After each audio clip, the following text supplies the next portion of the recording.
Czech Republic.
Engels, Engels, Engels.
Ladies and gentlemen, we will start in a couple of minutes. May I ask you to take your seats, please?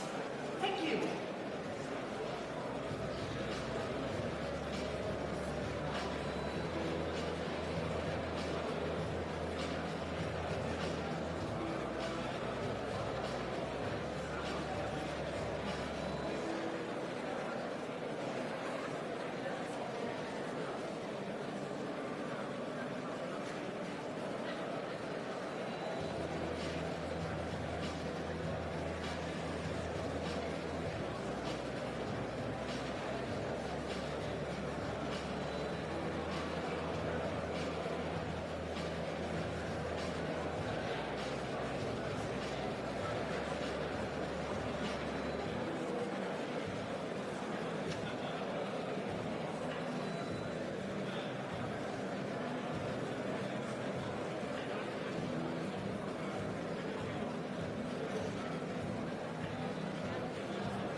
Your Excellencies, distinguished guests, ladies and gentlemen, we are very pleased to welcome you today for the very first Nuclear Energy Summit. This is the highest level meeting to date, exclusively focused on the topic of nuclear energy. And this summit is a testament to the open and innovative spirit of Brussels, and the Atomium is a symbol of that.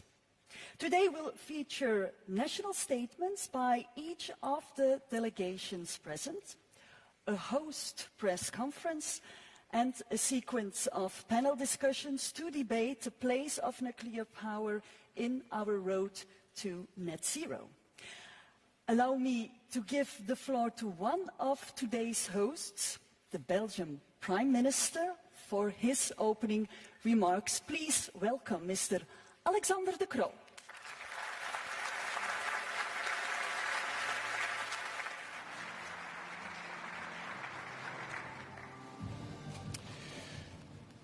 Dear delegations, ladies and gentlemen, coming from around the world, a very warm welcome here in Brussels. We are just a few steps away from the Atomium. The Atomium, a symbol of technology and innovation, an infinite belief in scientific progress.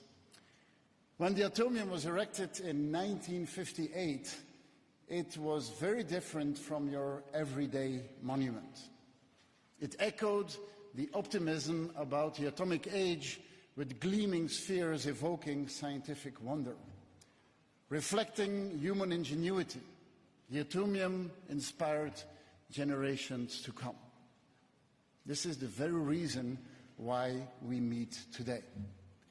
Reaching net zero by 2050 will require the same human ingenuity. And nuclear energy will be part of achieving that ambitious goal. For Belgium, today's gathering is about accelerating our collective path to climate neutrality. Every day, in every corner of the globe, the consequences of climate change are becoming increasingly visible. We cannot waste any time when it comes to fighting global warming. The challenge we face is enormous. It will require vast, safe, and reliable amounts of carbon-neutral energy. It will require a perspective for sustainable growth. It will require us to have our citizens and industries on board. It will require nuclear energy as part of the mix. Energy abundance is the way forward. Our energy future depends on pursuing an and story, not and or. And that is exactly what Belgium has done over recent years, by investing massively in offshore renewable energy. Our coastline is very limited, but we are quadrupling our offshore wind power production in the North Sea.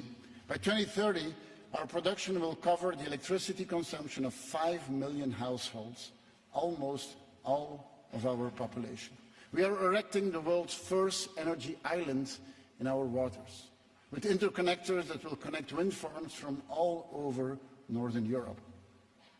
But Belgium has also decided to extend the operations of its youngest power plants for a further 10 years. And we are investing 100 million in SMR research. Our approach must be comprehensive, embracing different energy sources, navigating the complexities of energy security in the 21st century.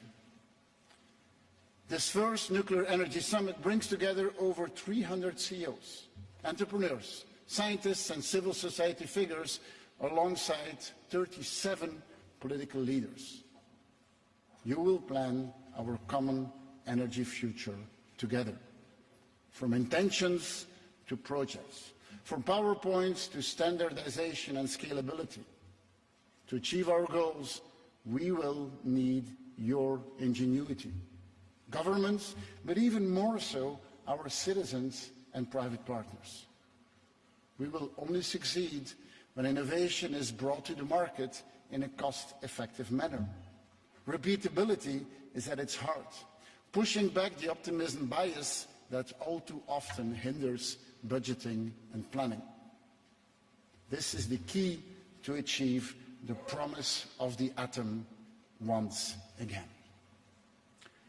One final word of gratitude for your leadership, Director General Grossi, dear Rafael, for your recognition of Belgium's nuclear heritage, for your support to my government effort to reverse course and to achieve lifetime extension under difficult circumstances.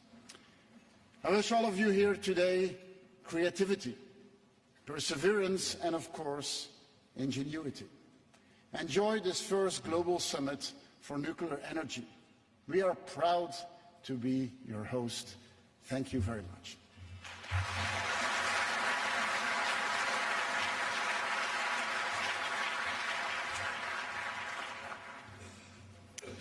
Thank you very much, Prime Minister De Croo. This summit is co-organized by the International Atomic Energy Agency, the World Centre for Cooperation in the Nuclear Field, while promoting the safe, secure and peaceful use of nuclear technology. I would therefore like to give the floor to the Director General of the International Atomic Energy Agency for his opening remarks, Dr. Rafael Mariano Grossi.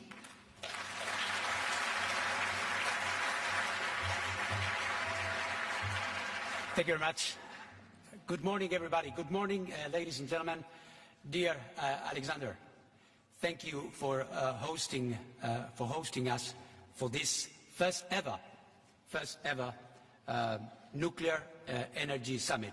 It is interesting to note that it took 70 years of commercial exploitation of nuclear energy to have the first meeting at your level, at our level, at the level of world leaders. And it's logical that it happens now. Could have happened before, but now it is not a good thing to have. It is a need. It is a necessary thing to have. There is a convergence of factors that we all know and you as leaders are dealing with every day. There is an energy crisis, an energy dilemma. There are also undeniable tensions in the world, and we know for a fact that nuclear energy today, not as a prospect, not as a plan, not as a utopian idea, is today, as we speak, providing a quarter, 25% of the clean energy which is produced in the world, and here in Europe, half of it. But more is needed in a collaborative way. As Alexander was wisely saying, this is not a beauty contest. This is a fight where we have to use all the available, dispatchable, CO2-free energy sources for the common challenge, which is to decarbonize our energy matrices as soon as we can.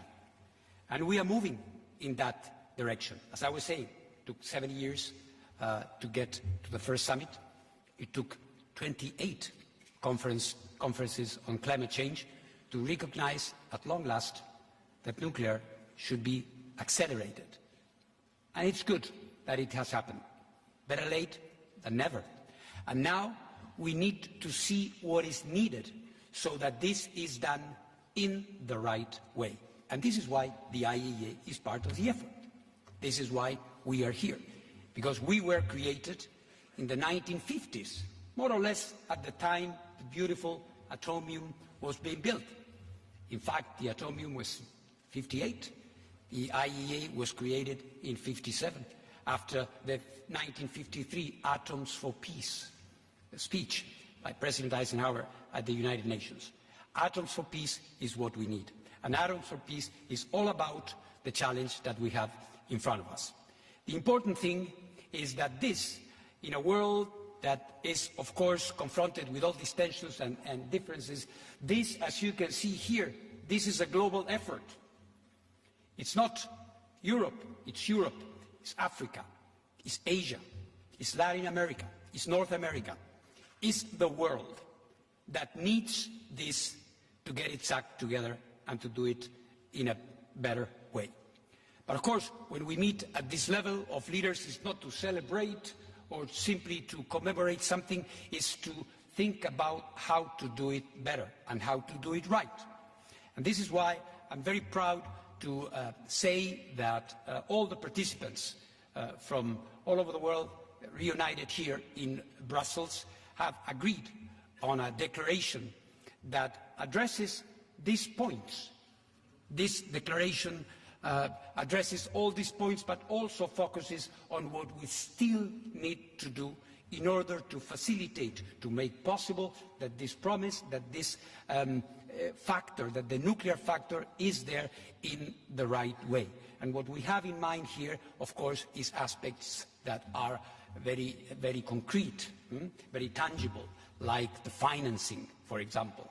And we know that still we do have, or we do not have, rather, a level playing field when it comes to integrating nuclear. We still have an international financial institutions and architecture that in some cases, even today, prevents, forbids financing of nuclear projects.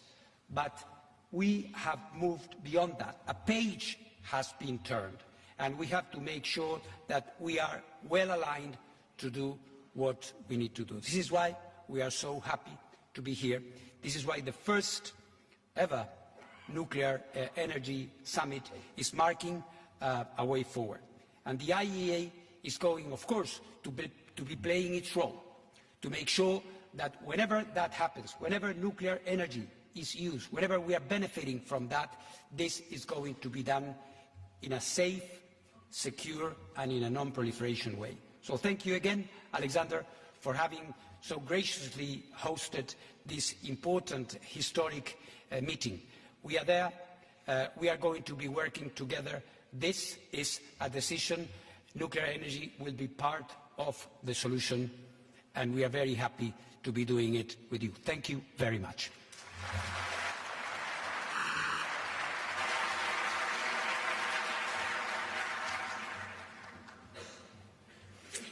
Thank you very much, Director General Grossi. And we are joined here today with quite a lot of delegations from around the world and more than 300 representatives from industry, civil society and the broader nuclear energy community. We will now move on to the national statements by each of the delegations gathered here today.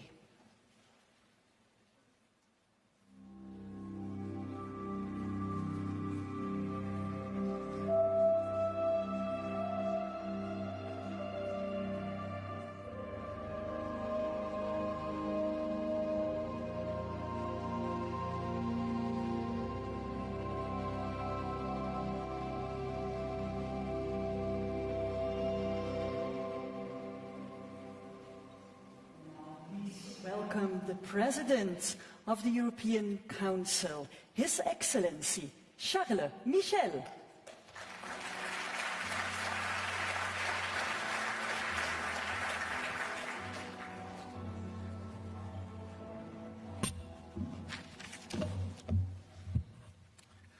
Dear Prime Minister, dear Alexander, Madam President of the Commission, dear Director General Rafael Grossi, dear Head of State, Head of Governments, ladies and gentlemen. First of all, dear Alexander, let me thank you for hosting this important summit under the Belgian presidency. Ladies and gentlemen, a more sovereign Europe is not just wishful thinking. Today, the world is more dangerous and unpredictable than ever. Wars, conflicts, climate change, and the digital revolution. And that's why in the EU we know that we must take greater responsibility for our common future. Our actions must match our ambitions. We are getting stronger in strategic areas and building our European sovereignty, especially in two critical areas that should be priorities for all of us. First, our competitiveness and prosperity. Second, our security and defense. Russia's war against Ukraine has been a brutal awakening for all of us. It showed we need to be a lot stronger in security and defense. We must be defense ready. But Russia's war has also had a dramatic impact on our energy security. In fact, the Kremlin fired an energy missile at Europe to obliterate our economies, weaken our societies, and destroy our morale. And it showed we must be more independent in the energy sector and less dependent on unreliable regimes for our energy. More independence means more freedom. Freedom to act boldly, to defend our interests and to promote our fundamental values. And that's why we must build a genuine energy union as a pillar of our EU sovereignty, because this would allow Europeans to act collectively and give us more energy security and more control of our future. Nuclear energy has a role to play in our European sovereignty. Ladies and gentlemen, dear friends, nuclear energy accounts for about 10% of electricity generation globally. And in the EU, each member state decides on its own energy mix, including whether to include nuclear power or not. Nuclear can help ensure grid stability when fossil fuel power stations are phased out. Nuclear helps give our union more energy security. Nuclear energy can also help us fight climate change by reducing our greenhouse gas emissions. We are investing massively in renewables, it was said by the Prime Minister of Belgium. But we need to do more, we must innovate more, small modular reactors, foster new technologies such as hydrogen. They could be decisive in decarbonizing our building sector, for instance, and promising advances in fusion and fission technologies could be a game changer for the future of nuclear energy. Ladies and gentlemen, dear friends, we also need to strengthen nuclear security around the world. And the IAEA plays a crucial role helping countries apply international safety standards to strengthen nuclear power plant safety. Dear Director General, dear friend Rafael Grossi, the EU fully supports you, your work. The agency is playing a fundamental role in ensuring nuclear energy is used for safe, secure and peaceful purposes. Ladies and gentlemen, the green and energy transition is a challenge for every country across the globe, and nuclear has a role in supporting these transitions that affect every human being, no matter where they live on this planet. Today, again, Europe is being severely challenged. European sovereignty is, I am convinced, our best answer to this challenge, our path to making the EU stronger, more independent and more influential. We will deliver on this vision. I thank you.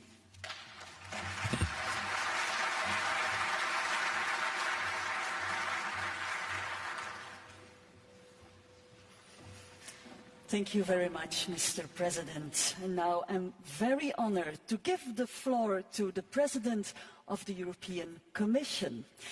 May I ask you a warm welcome to Her Excellency, Ursula von der Leyen.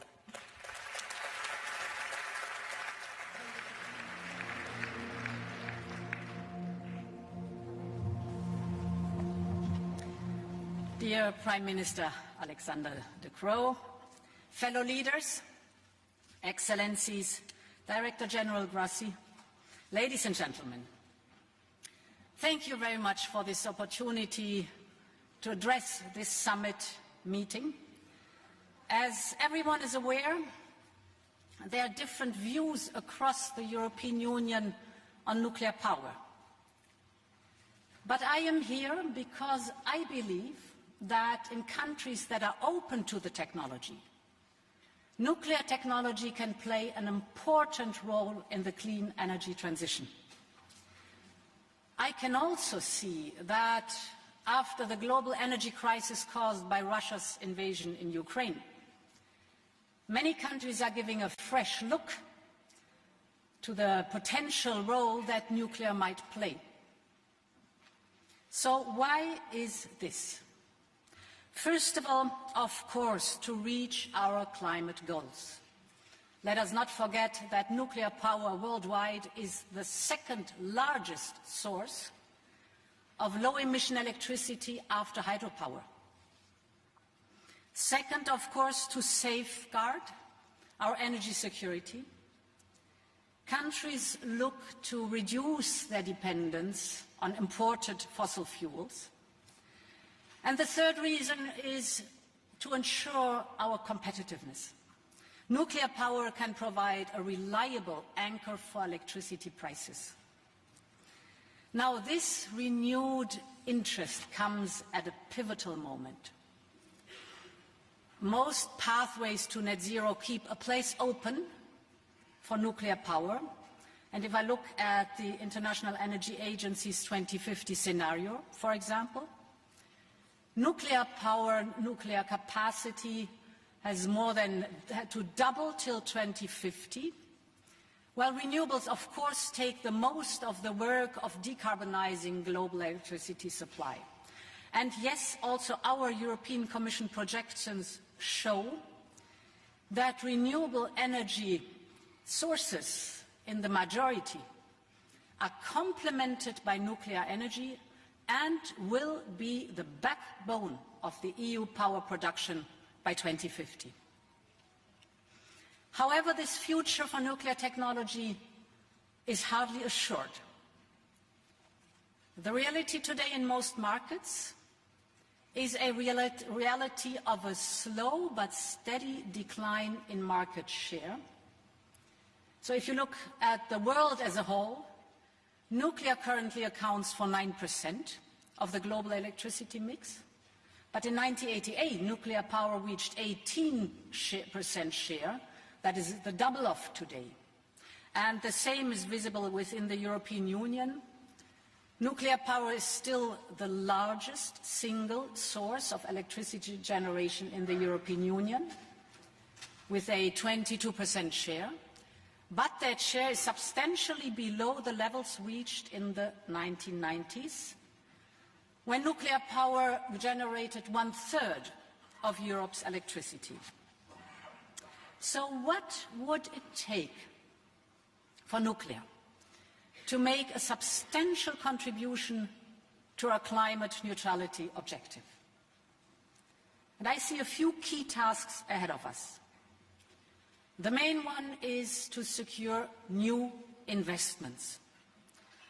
The IAEA analysis tells us that investments need to accelerate already this decade and reach new heights in the 2030s to meet the Paris Agreement target.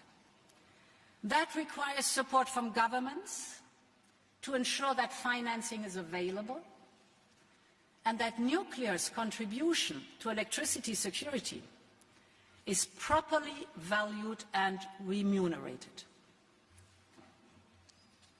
It secondly means discipline from the nuclear power industry. The future of nuclear depends on the industry's ability to deliver on time and on budget. Far too often, the realization of nuclear power plants has resulted in significant additional costs and overruns. Another task is to look at new opportunities to support the clean transition. The biggest opportunity is clearly in the electricity sector. But there are other potential avenues for nuclear, for example, to provide decarbonized heat or to supply low-emission hydrogen. These can help cut emission from industry, which will be critical to reach climate goals. Then there is, of course, also the issue of lifetime extensions for existing nuclear plants, provided, of course, they are safe operations. Given the urgency of the climate challenge, countries need to consider their options carefully before they forego a readily available source of low-emission electricity. Extending the safe operation of today's nuclear fleet is one of the cheapest ways to secure clean power at scale, so it can help pave a cost-effective path to net zero.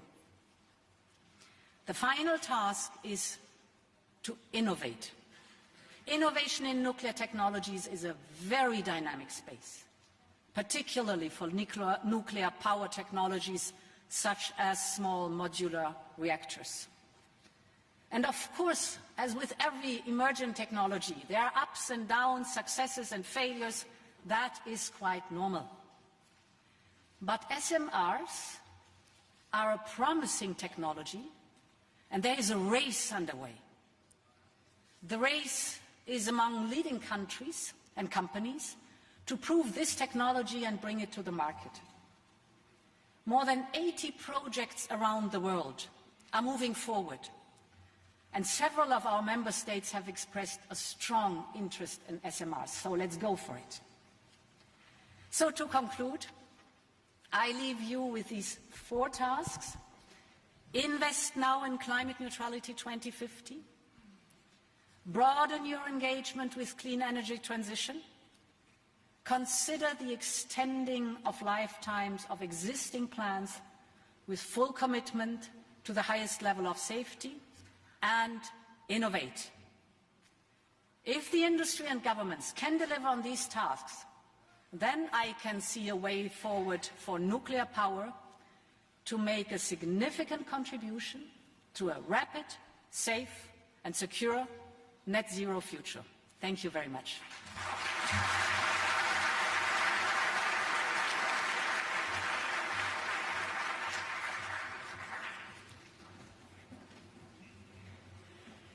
Thank you very much, Madam President von der Leyen. And now, please welcome the President of Romania, His Excellency Klaus Werner Iohannis.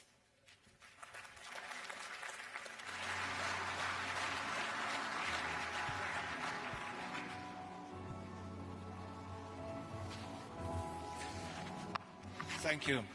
Prime Minister Croo, Director General Grossi, Heads of State and Government, Excellencies, ladies and gentlemen, allow me to start by thanking our hosts, Prime Minister Croo and Director General Grossi, for organizing a summit stressing the urgency of climate action and the importance of nuclear energy in the global energy transition.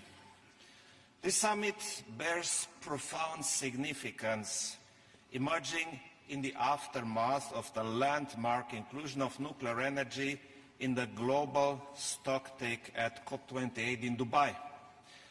Climate change is a global challenge that requires coordinated action and ambitious measures. The International Atomic Energy Agency is crucial in facilitating cooperation towards increasing our social and economic development. Romania's cooperation with the agency will continue as we embark towards a more sustainable and energy-secure future.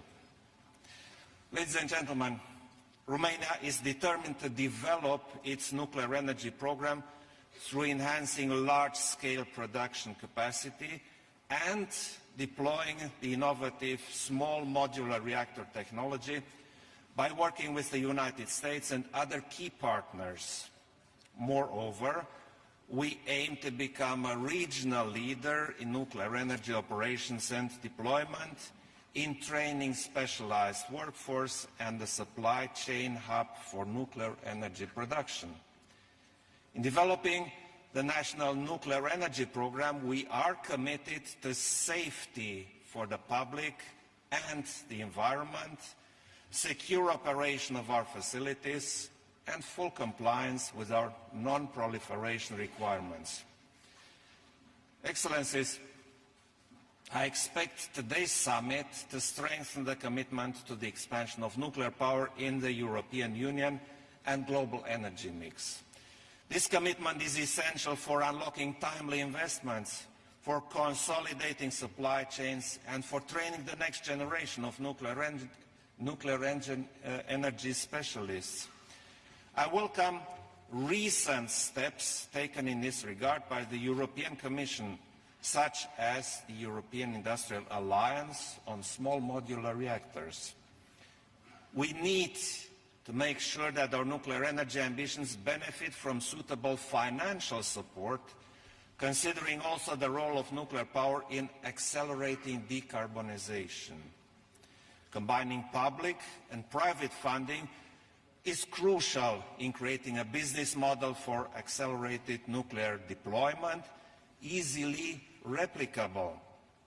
We need to expand our investments in research, demonstration projects and development of nuclear materials and technologies. In conclusion, allow me to call for unified action that leverages the massive potential of nuclear energy to drive us towards a net zero and energy secure future. I thank you all.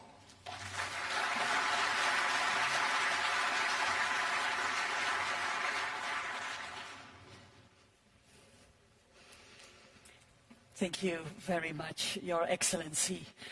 And now I would like to give the floor to the President of Serbia, His Excellency Aleksandar Vučić.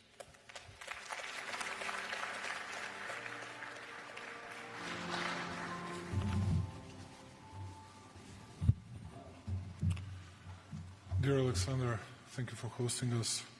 Mr. Grossi,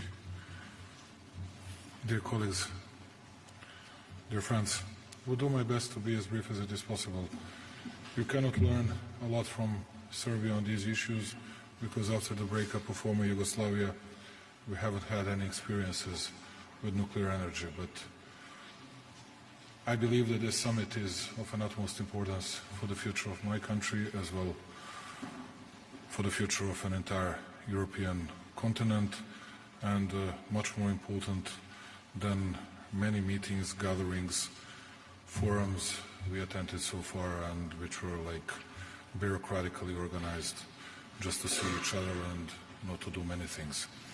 Why I believe this is very important? Because we are all ready to discuss big plans, big things in the future and for the future, but we don't know how to implement it. Number one, we said to ourselves that we need to at least double the production of military ordnance, armament, weaponry and everything else. Then we need to boost our growth rates, which are, speaking about European continent, so small that I don't know how we can provide not only a bigger growth rates, but this type of production and participation in or getting more SMRs or use of nuclear energy in the future. We have three problems. Number one is that we, at least in my country, we have know-how. We don't have know-how about use of nuclear energy, and we don't know exactly where to get it. Number two is how we're going to finance all these projects, and I can tell you in advance that we are very much interested in getting at least 4 SMRs that can replace 1,200 megawatts. We don't know how to do it, how to finance it, because it costs around 7.5 up to 8 billion euros. Anyway, we'll be ready to participate significantly, but we need to get some sort of support from the other side, from the leading states, leading countries of European Union.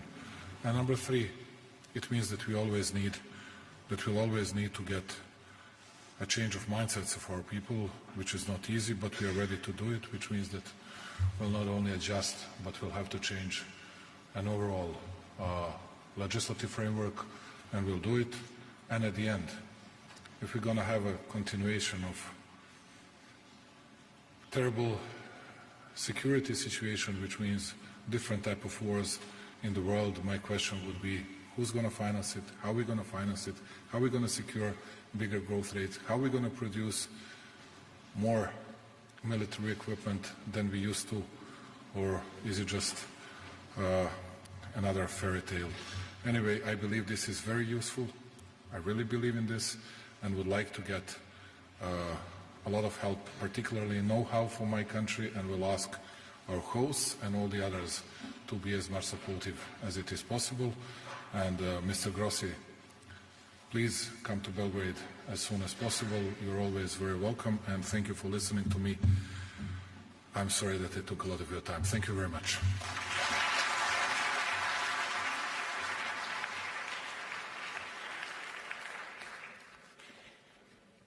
Thank you, Mr. President. And now please welcome the Prime Minister of Armenia, His Excellency Nikol Pashinyan.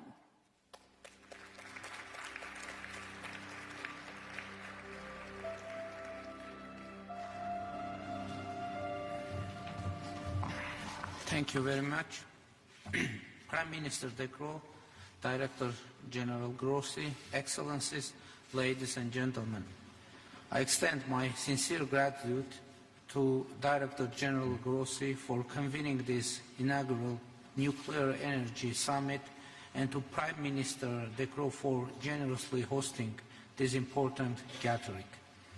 Armenia, as a state relying on nuclear power generation, stands firmly behind the consensus that nuclear energy is indispensable in our fight against climate change and recognizes the inalienable right of NPT state parties to develop it for peaceful purposes without discrimination and political barriers. This is why Armenia was among 22 countries who fully supported the International Atomic Energy Agency statement on nuclear power at the UN Climate Change Conference in Dubai in December 2023. We also proudly align ourselves with the historic decision made at the COP28, which recognized nuclear energy as one of the solutions to climate change alongside other low-carbon energy sources. Nuclear energy stands as a cornerstone in our strategy, ensuring both the energy security of our nation and the mitigation of climate change. We commend Director General Grossi's efforts to elevate nuclear energy to the forefront of high-level discussions on climate change mitigation. For Armenia, nuclear energy plays an essential role and helps to achieve our national determined contributions under the Paris Agreement. For decades, the Armenian nuclear power plant has been serving as a critical element of our energy system, ensuring the stability and sustainability of energy production. Presently, about 30% of our country's electricity derives from nuclear energy. Our course of arrival to that point was thorny, met with dramatic period of closure of the nuclear power plant. Today, we can proudly state that among other crucial things, it also symbolizes and strengthens our sovereignty. Armenia actively collaborates with the International Atomic Energy Agency, adopting a proactive stance to ensure nuclear safety and security while fulfilling all its obligations. We regularly host review and peer review missions, reports of which clearly indicate that Armenia is operating the power plant in line with IAEA safety standards. The absence of any nuclear or radiation safety incidents throughout the history of our plant's operations speaks volumes about our unwavering dedication to this cause. This achievement is a testament to Armenia's political will and expertise. We also acknowledge with gratitude the indispensable technical assistance, knowledge and guidance from the IAEA and partner countries, which have been critical in guaranteeing the safe, secure and reliable operation of our nuclear power plant. With such experience and set priorities, Armenia, alongside many countries present here, has decided to extend the lifetime of its nuclear power plant from 2026 until 2036. In December 23, the government of Republic of Armenia approved the implementation project for the extension of the operational lifespan of the Armenian nuclear power plant. We are committed to implementing timely and adequate measures related to aging management and appropriate safety improvements in cooperation with partner states and under the guidance of the agency. This extension will lay a solid foundation for the smooth transition to a new power unit upon the end of the Armenian nuclear power plant's extended operational period, which is our ultimate objective. In this regard, Armenia is committed to fostering close collaboration with and leveraging the expertise of both IAEA and partner countries to identify the optimal solution for replacing the current unit. Our transparent and open policy for the safe and peaceful use of atomic energy will continue to guide our efforts as we explore advanced nuclear technologies to further enhance safety, efficiency and environmental credentials in our nuclear energy sector. Today, we renew our collective commitment to unleashing the full potential of nuclear power and fostering conducive conditions for its development. Regrettably, ongoing conflict worldwide not only jeopardize the safety and security of nuclear facilities, but also hinder the advancement of peaceful nuclear initiatives. Armenia calls upon all international partners to seize the historic opportunity of the current summit and with the joint efforts advance the commitments and goals set out in the summit declaration to pave the way towards a cleaner, safer and more sustainable future for the generations to come. Thank you for your attention.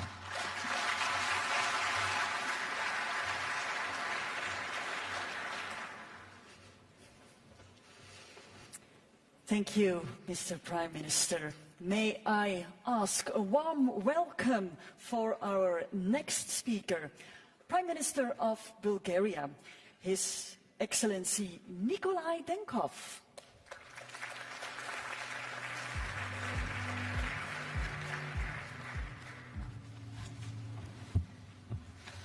Dear Mr. Chairperson, dear Alexander, dear Excellencies and distinguished guests. First, I would like to thank the International Atomic Energy Agency and to Belgium for hosting this inaugural Nuclear Energy Summit. Nuclear power plays an important role in ensuring national, regional and global energy security. It's a key element in achieving the European Union's targets for reducing greenhouse gas emissions and advancing climate-neutral economy. These are also among the main priorities of my own country, Bulgaria. Safety and security of the nuclear facilities are a major factor for the development of nuclear energy. Russia's unprovoked and unjustified war against Ukraine poses the gravest threat that we have today to the safety and security of our nations.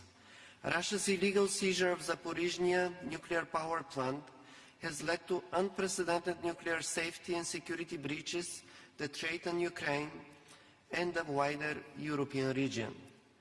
That's why we commend the professional and indispensable work of the international energy experts to prevent a nuclear accident in Ukraine. We urge Russia to return full control to the Ukrainian authorities and to immediately withdraw its troops from the territory of Ukraine within its internationally recognized borders. Bulgaria has a proven 50 years of experience in the safe and secure operation of nuclear power plant, as well as unique experience in the decommissioning of nuclear units. We'll continue to rely on nuclear power as a major factor in our country's energy balance under the conditions of high technology, production efficiency, no greenhouse emissions, competitive prices, and high level of nuclear safety, security, and radiation protection. Investing in new nuclear generation is seen as one of the cornerstones of our national strategy, allowing scale-up of renewables and achieving net zero industry in the country and the whole region. Investing in new generation means also investing in research and innovation, which will accelerate our global knowledge and skills. Nowadays, energy security also depends on our ambitions and technological achievements, the main element of which is diversification.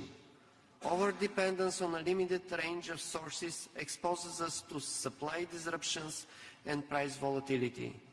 To achieve, Bulgaria has taken important steps toward nuclear fuel diversification by securing independent and competitive suppliers from several different countries. Further, intensified exchange and collaboration need to be fostered on the whole nuclear value chain, underlying the importance of investment in education, training, safety regulations, and public awareness and involvement of stakeholders. The above goals and achievements of Bulgaria would not have been realized with the constructive and effective international cooperation. We thus reaffirm again the central role of the International Agency in strengthening and coordinating states' joint efforts while promoting a strong and sustainable global framework for nuclear safety and security. And we verify our adherence to the respective safeguarding obligations. Thank you.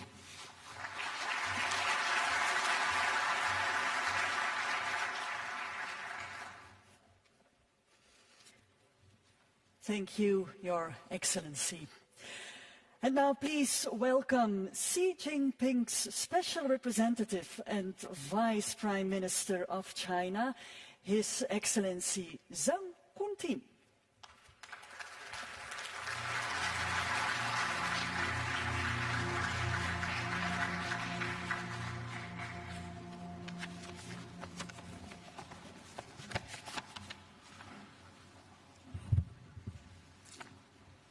女士们、先生们、朋友们，很高兴作为中国国家主席习近平特别代表出席首届核能峰会。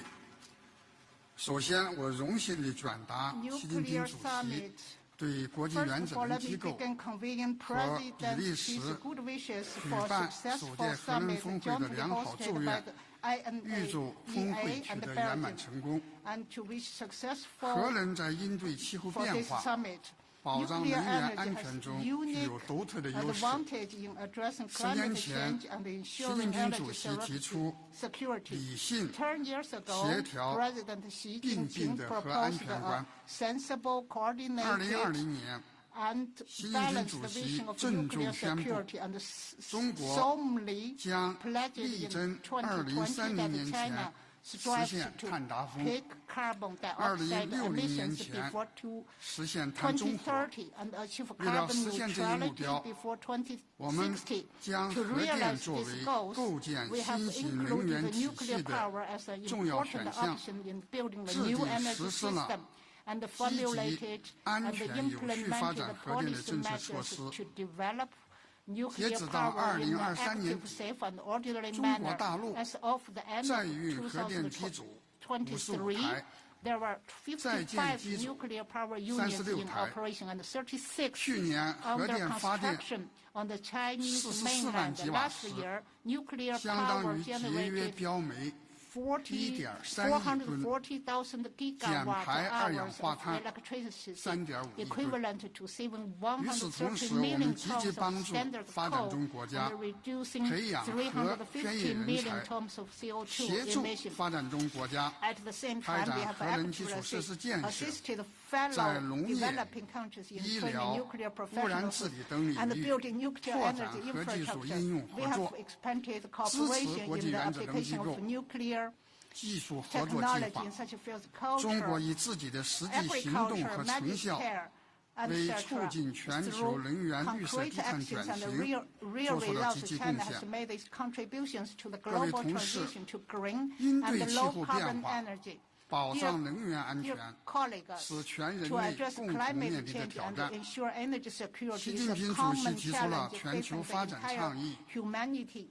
Guided by the Global Development Initiative, Global Security Initiative, and Global Civilization Initiative proposed by President Xi Jinping, China is ready to work with all parties to better utilize nuclear energy to propel sustainable economic, social, and environmental development of the world. We should strive for technology innovation. We need to strengthen cooperation on basic research in nuclear energy, the R&D demonstration and application of the fourth-generation nuclear energy system, the application of small SMRs, the multi-purpose utilization of nuclear energy, and the nuclear fusion technology with a view to provide nuclear technology and the solutions that are more advanced.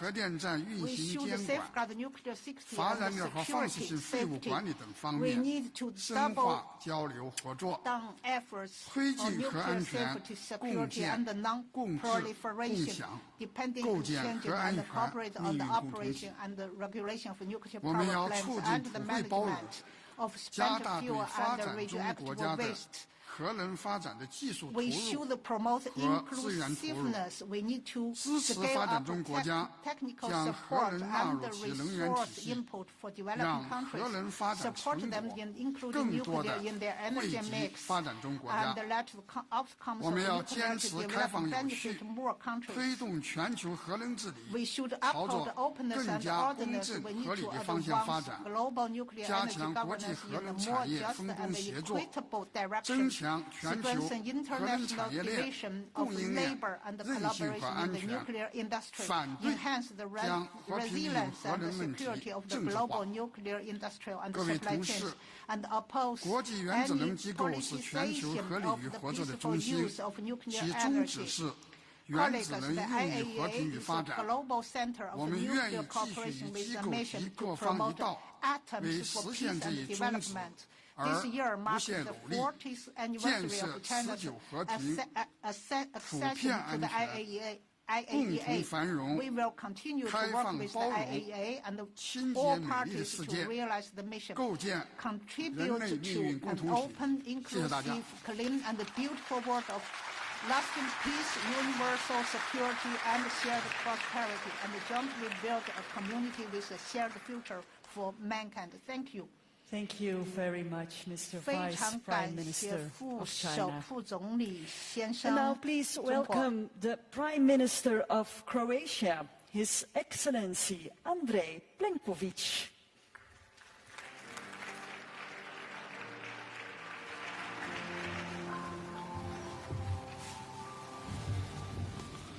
Thank you very much, dear Alexander. In 2022, nuclear energy represented 21.8% of the EU's electricity production. This shows the importance of this technology for the energy transition in the European Union.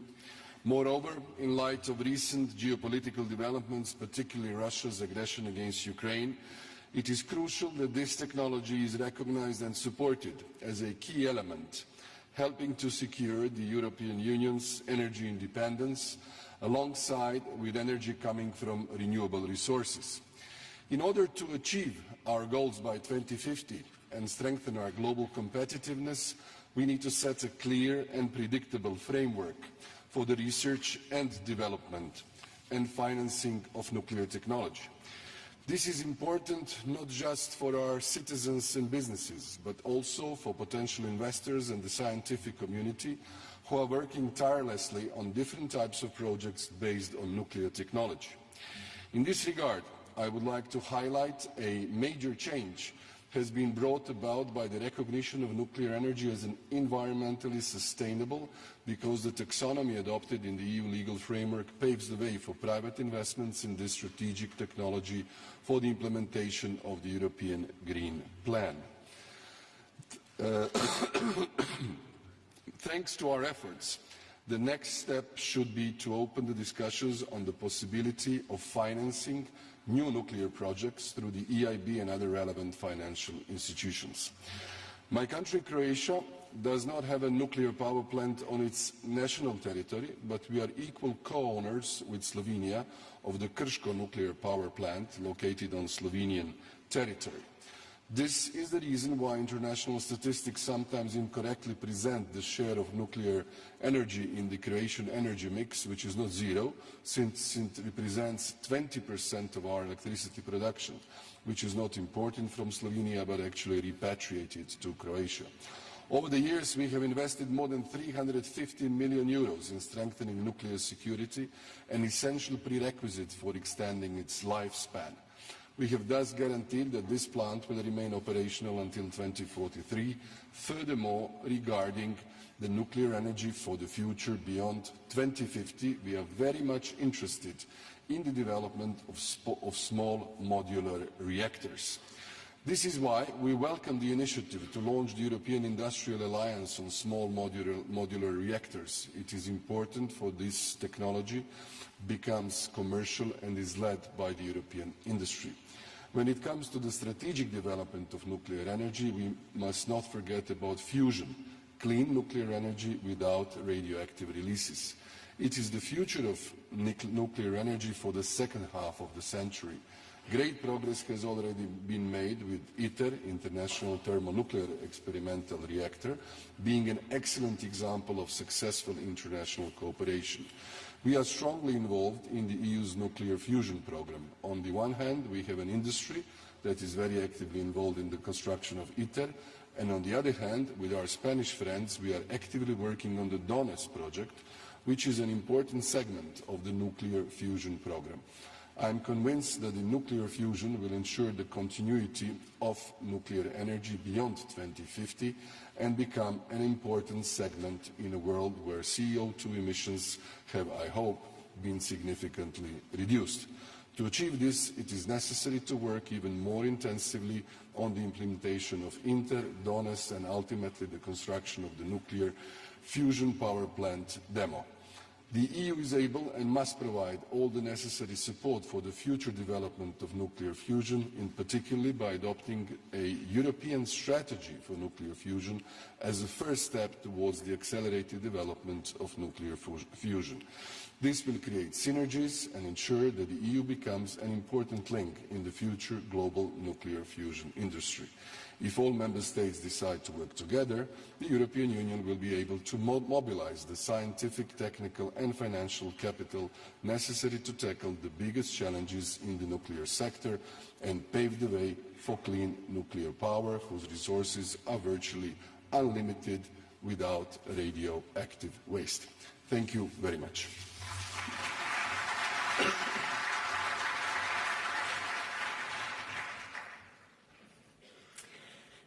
Thank you, Mr. Prime Minister. And now may I ask a warm welcome to the Prime Minister of the Czech Republic, His Excellency Petr Fiala.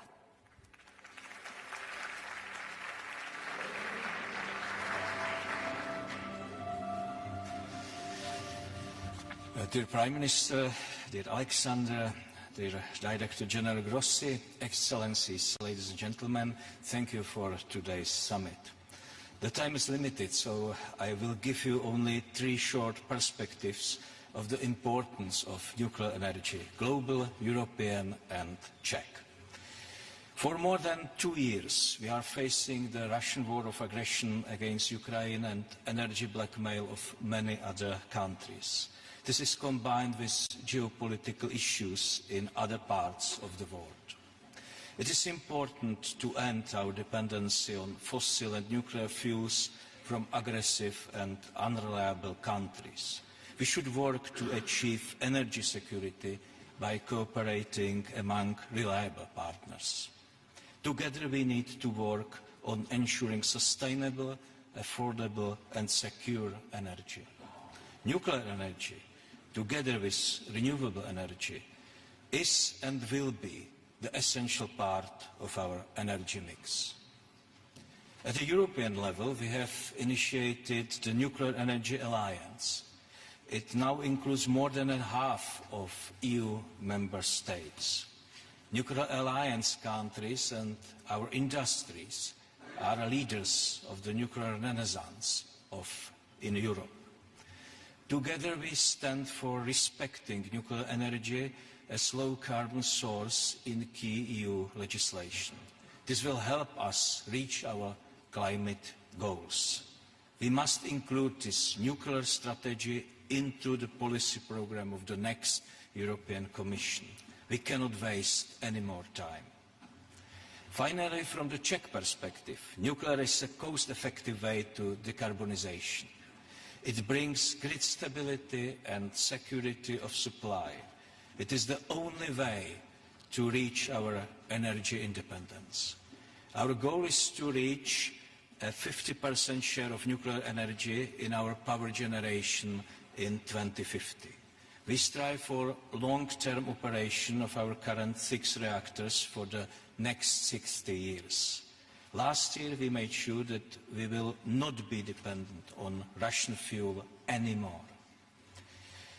We make progress with our planned new nuclear unit in Dukovany and prepare to decide on additional units soon. To support our ambitious plans for new nuclear builds, we enabled more efficient permitting and licensing processes. We also prepared a national roadmap for small modular reactors. We have a long tradition of nuclear industry and research. We are ready to collaborate on projects abroad. International cooperation will bring all of us bigger benefits in the peaceful use of nuclear energy. Ladies and gentlemen, to conclude, let me tell you a short story, very short story. More than 125 years ago, Marie Curie Skłodowska and her husband managed to isolate a phenomenal new element, radium. It is connected with a small Czech town called Jáchymov. Radium could light in the darkness. In the hands of a doctor, it could cure serious diseases. Today, the Czech spa town Jáchymov is known as a cradle of the atomic age. Dear friends, nuclear technology can significantly improve our lives in many areas, from public health to sustainable energy. The momentum for nuclear energy is now. Let's not miss it. Thank you.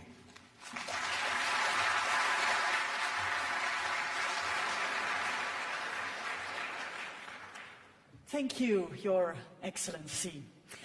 And now I would like to give the floor to the Prime Minister of Finland, His Excellency Petteri Orpo.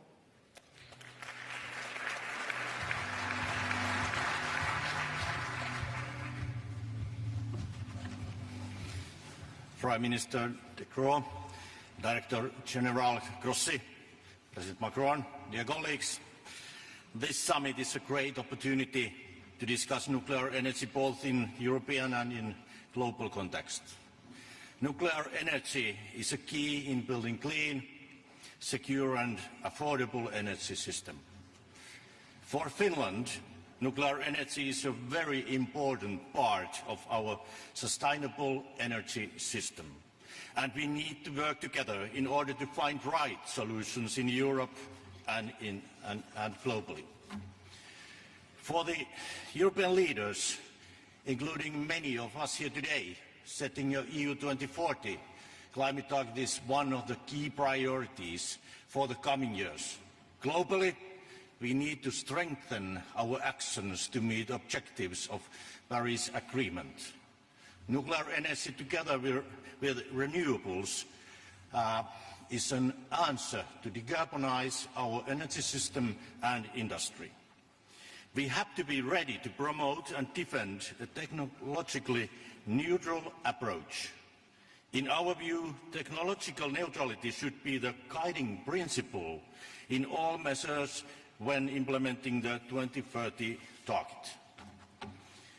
Finland highlights the predictable EU policy lays the ground for energy investments and innovations. Director General Grossi, let me start by expressing my full support your work. I commend you and the Secretariat for professional, objective and impartial work. There are so many ways how the IAEA can support civil nuclear energy, in particular in the topical area of small modular reactors. One of the great examples, the nuclear harmonization, is nuclear harmonization and standardization initiative. This is an approach that the Finnish government strongly supports. Ladies and gentlemen, Finland has strongly condemned Russia's illegal invasion of Ukraine from the beginning. The war of aggression is a serious threat to the safety of nuclear installations, and I want to express Finland's strong support to the IAEA's work concerning the nuclear safety, security and safeguards in Ukraine. Dear colleagues, we have over 45 years tradition in successful and safe use of nuclear power. With Olkiluoto 3, Europe's largest power plant and renewable solutions, we have been able to secure affordable electricity to our citizens. And in the future, we might use nuclear energy for district heating and hydrogen production as well. We are also approaching the start of deep geological disposal of used nuclear fuel as the first country in the world.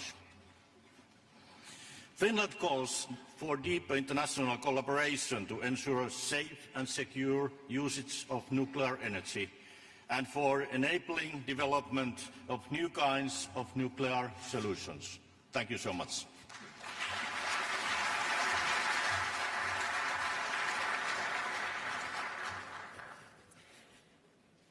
Thank you very much, Mr. Prime Minister Orpo.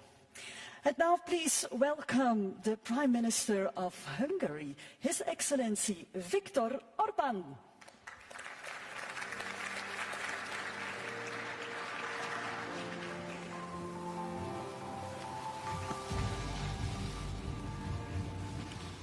Presidents, Prime Ministers, Excellencies, dear colleagues, the challenges we have been faced with recently have further raised the significance of safe and secure supply of energy. The question became absolutely obvious: how can we generate big quantity of electricity in a cheap, safe, sustainable and environmentally friendly way? The answer is clear. It is only the nuclear way of generating electricity which can simultaneously satisfy all these requirements. Hungary has been using nuclear energy for almost 5 decades, and this provides a stable basis for the safety of our energy supply. Half of all produced electricity is ensured by our nuclear power plant, which covers a third of our electricity demand. Based on this experience, we decided not only to maintain our already existing capacities, but to invest more into nuclear and to increase its share to 70% when it comes to national electric supply. According to the current state of play, A new capacity of 2,400 megawatt will be connected to the grid during the beginning of the next decade. This will enable us to avoid imports of 3.5 billion cubic meters of natural gas every year, and our annual CO2 emission will be decreased by 17 million tons, which equals 1.5 times more than the emission of the entire Hungarian transportation sector, and 3 times more compared to what all our forests in Hungary can digest. We are happy to note that regardless of the geopolitical difficulties, a wide-range international, professional and scientific cooperation still exists on the field of nuclear energy, while Russia became the #1 uranium supplier of the United States last year. A number of American, German, French, Swedish, Swiss, and even Austrian subcontractors are working together with the Russian constructors on our nuclear expansion project. It is the interest of all of us to prevent nuclear energy to become hostage of geopolitical conflicts, hypocrisy, and ideological debates. Therefore, let me finally thank all of you to interfere into the European Court case regarding our nuclear investment and to ensure the safe delivery of nuclear fuel to our existing plant. Thank you for your kind attention.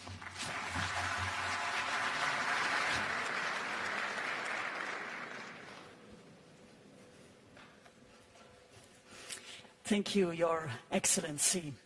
And for the next national statement, I'm very honored to give the floor to the Prime Minister of the Netherlands. Please welcome Mr. Mark Rutte.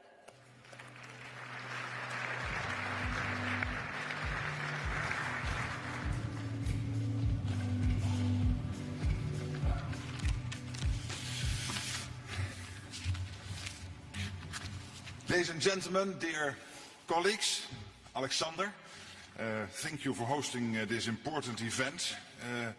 I think our presence here this is the first ever nuclear energy summit. It illustrates, I believe, a widespread recognition of the crucial role that nuclear power can play in and combating climate change and providing energy security.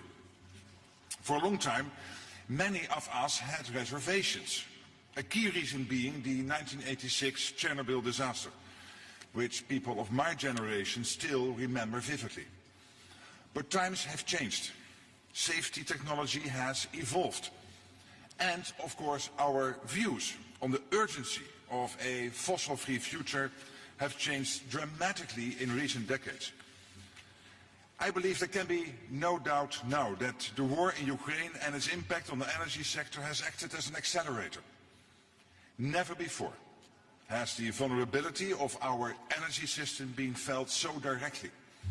Never before has the need for a reliable and affordable fossil-free energy supply been so clear.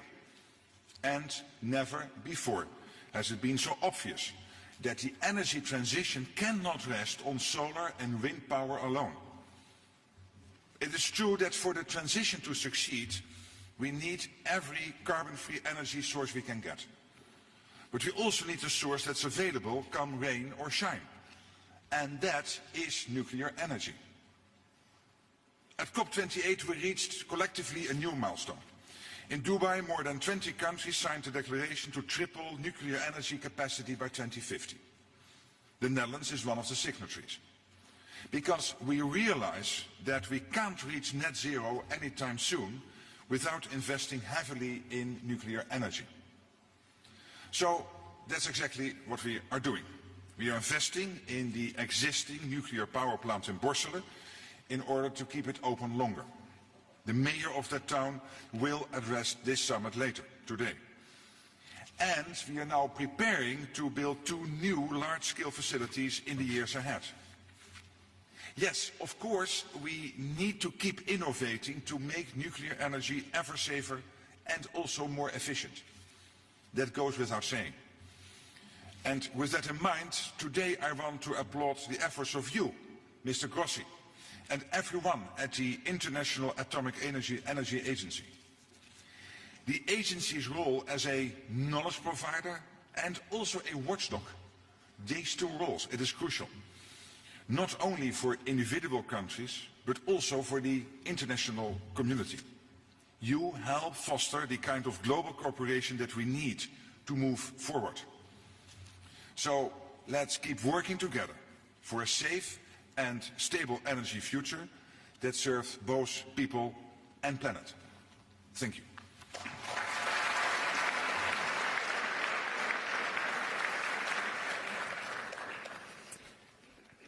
Thank you very much, Mr. Prime Minister Rutte. And we now invite the members and observers of the Nuclear Alliance on the stage for a family picture. We will resume the order of the national statements right after, so please may I welcome all the members and all the observers of the Nuclear Alliance. Thank you.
Ladies and gentlemen, may I ask you to take your seats again, please, so we can continue. Thank you.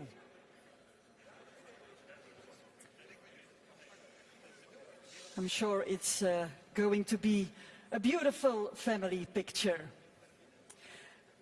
Good. For the next national statement, I'm honored to give the floor to the Prime Minister of Poland, His Excellency Donald Tusk.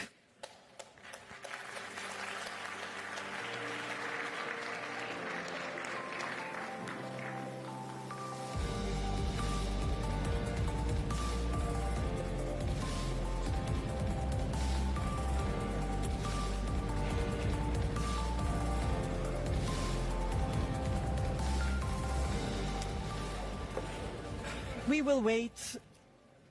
will wait for Mr. Tusk, but I will continue with the Prime Minister of Slovakia, His Excellency Robert Fico.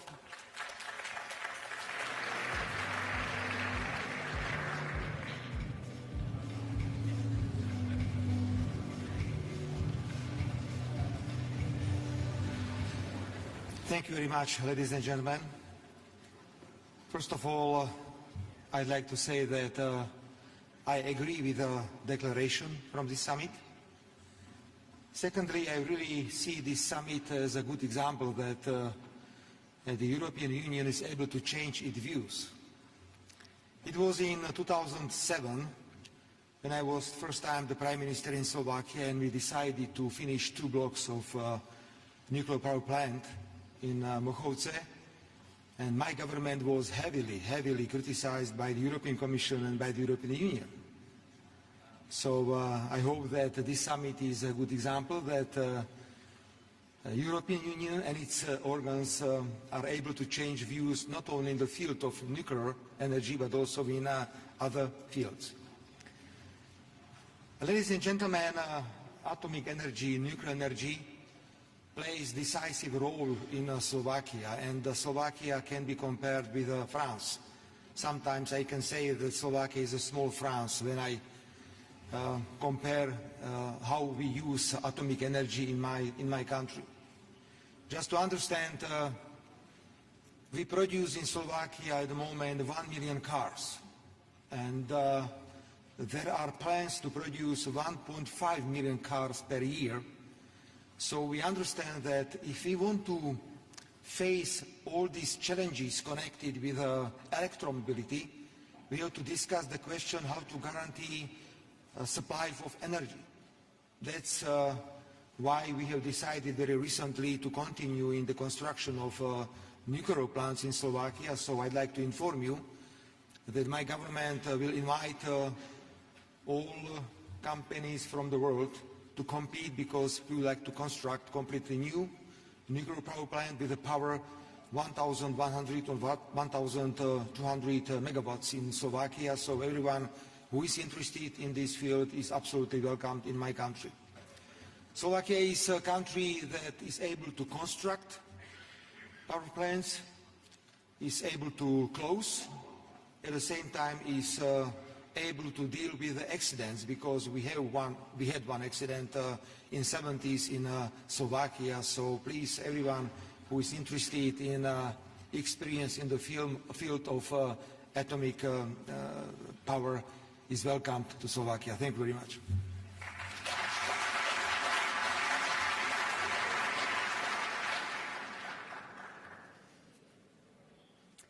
Thank you, Mr. Prime Minister. And now may I ask a warm welcome to the Prime Minister of Slovenia, His Excellency Robert Golob.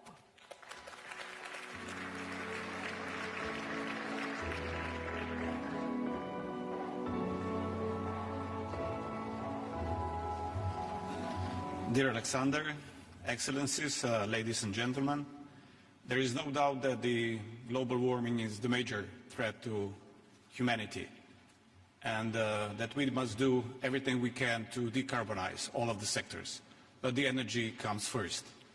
In that regard, my country plans to decarbonize the power sector as soon as by 2040.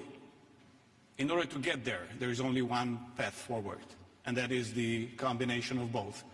Ambitious plans in renewables, but also ambitious plans in expanding our nuclear facilities. Slovenia has been a nuclear state for 40 years, and the experience that we've had, it's only positive. Positive when it comes to energy security, positive when it comes to affordable prices for our citizens and industry, and also positive when it comes to our energy outlook. And by trying to answer to some of the challenges posed by the President of the Commission, Ursula von der Leyen, how to get there, how to be able to deliver both on time and on budget. I say that there are 5 areas that we need to address. We as politicians, we shall first set the nuclear safety at the first spot. There should be no trade-offs, no compromises when it comes to nuclear safety. Only by being able to operate the facilities in a totally safe way, we can ensure the public support. That is the second one. So the public support for the new facilities is crucial. Just to share any information with you, we are, of course, doing the polls for Slovenia, and the public support for nuclear has never been higher than now in Slovenia. It's above 65% of the population. And that's so important to understand. The third area is, of course, the cost of financing. The nuclear energy facilities, the new ones, shall have access to the multilateral banks and the financial institutions at the most favorable rates. That is important because there are examples where the cost of financing can be as much as 50% of total costs. The fourth one is the supply chain, especially in the view of the global instability because of all the wars, crises all around the world. The global supply chain shall be strengthened. It is not such at the moment. We need to address this issue in order to be able for the nuclear industry to deliver on time and on budget. And fifth, we need to ensure that the people, the personnel is there. Most of the facilities in the world are 40 and more years old, meaning that most of the most experienced workforce has been retired. We need to ensure and invest in the new skilled workforce as soon as possible. And that is also one challenge that we politicians shall not overlook. I definitely agreed with the saying that the future is nuclear as well. And I totally commend Belgium for hosting this conference now because we are lagging behind. We need to act immediately if we want the nuclear to really fulfill its role in our future. Thank you.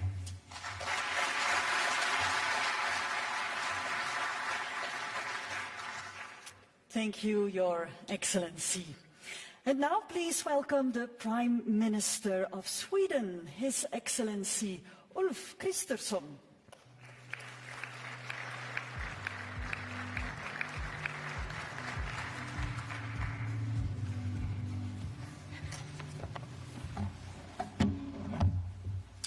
Dear Alexander, ladies and gentlemen, let me first really thank you, Prime Minister Croo, for organizing this very first Energy Summit, and the same thanks to Director General Grossi. Thank you so much. As everybody knows, the world needs more clean electricity, and an important part of that is more nuclear power as well.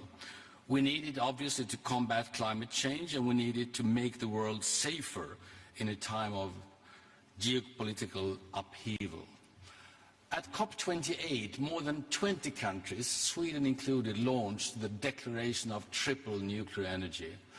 The declaration recognizes the key role of nuclear energy in achieving global net zero greenhouse gas emissions by 2050 and keeping the 1.5-degree goal within reach. On the topic of COP28, I will also underline Sweden's support of IAEA's landmark statement that net zero needs nuclear power. Sweden already has an almost fossil-free electricity and heating system, thanks to a large share of nuclear power, traditional hydro and other renewables.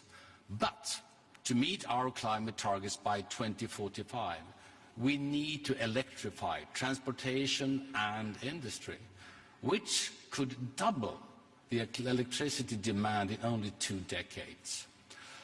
Less than 10 years ago, Sweden was decommissioning nuclear reactors. Those days are over.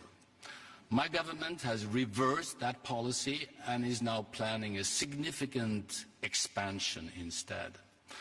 The government has launched several initiatives to enable the rapid expansion of new nuclear power in Sweden, with the goal of at least 2,500 megawatts installed capacity by 2035. At the same time, we maintain a high level of nuclear safety. We are doing so to improve our electricity system, but it will also improve the electricity supply in neighboring countries to Sweden. One of the main barriers to the expansion of new nuclear energy is securing funding. It is therefore necessary for governments to share the financial risks, to strengthen the conditions and provide additional incentives. Other stakeholders, including international financial institutions and multinational development banks, must affirm the place of nuclear power in our fossil-free future. In January, 14 Swedish industrial leaders wrote an op-ed stating that they are ready to assist if they get clear answers from policy makers.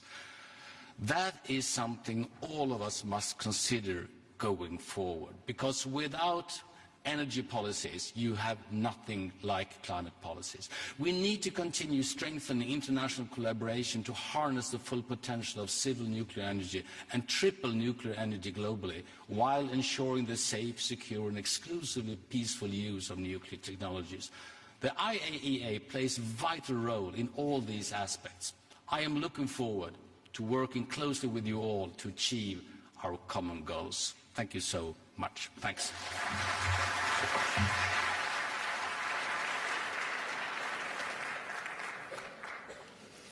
Thank you, Your Excellency. And for the following national statement, I'm very honored to give the floor to the President of France. Please welcome His Excellency Emmanuel Macron.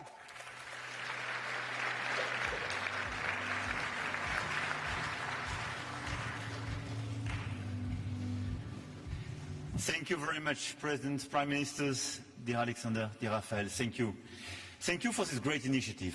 And I think this is a very important moment because collectively we embody definitely this alliance of strength and willingness to do much more for climate, economies, and with business leaders, researchers, and so on, to build new solutions.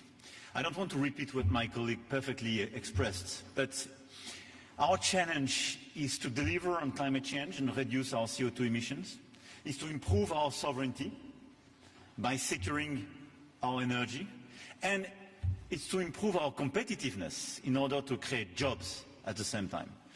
And it's true for all the regions of the planet being present here in this room. If you want to reconcile these three objectives, you need the relevant and consistent energy approach. Let me say that we can electrify our mobility, but if the electricity is produced with fossil fuel, it's a stupid move. You can decide to make a big move towards more electrification, but if you are totally dependent on complicated regions, let's say, in order to produce your own electricity, it could be a complicated move. And we experienced this type of vulnerability during the past few years. So how to reduce and produce a relevant low-carbon energy, for me, is based on three key elements. Efficiency, and how not to consume energy, which is definitely the less expensive energy. So innovation and efficiency. Second, renewables, which is a very smart way to produce low-carbon energy, but it's not pilotable. matter of fact. And third, nuclear energy, because it's a low-carbon, pilotable energy and source of electricity. This is why the comprehensive approach in order to deliver this agenda is based for me on efficiency, renewables and nuclear energy. And this is why this alliance is so important and the commitment taken in COP28 is so relevant.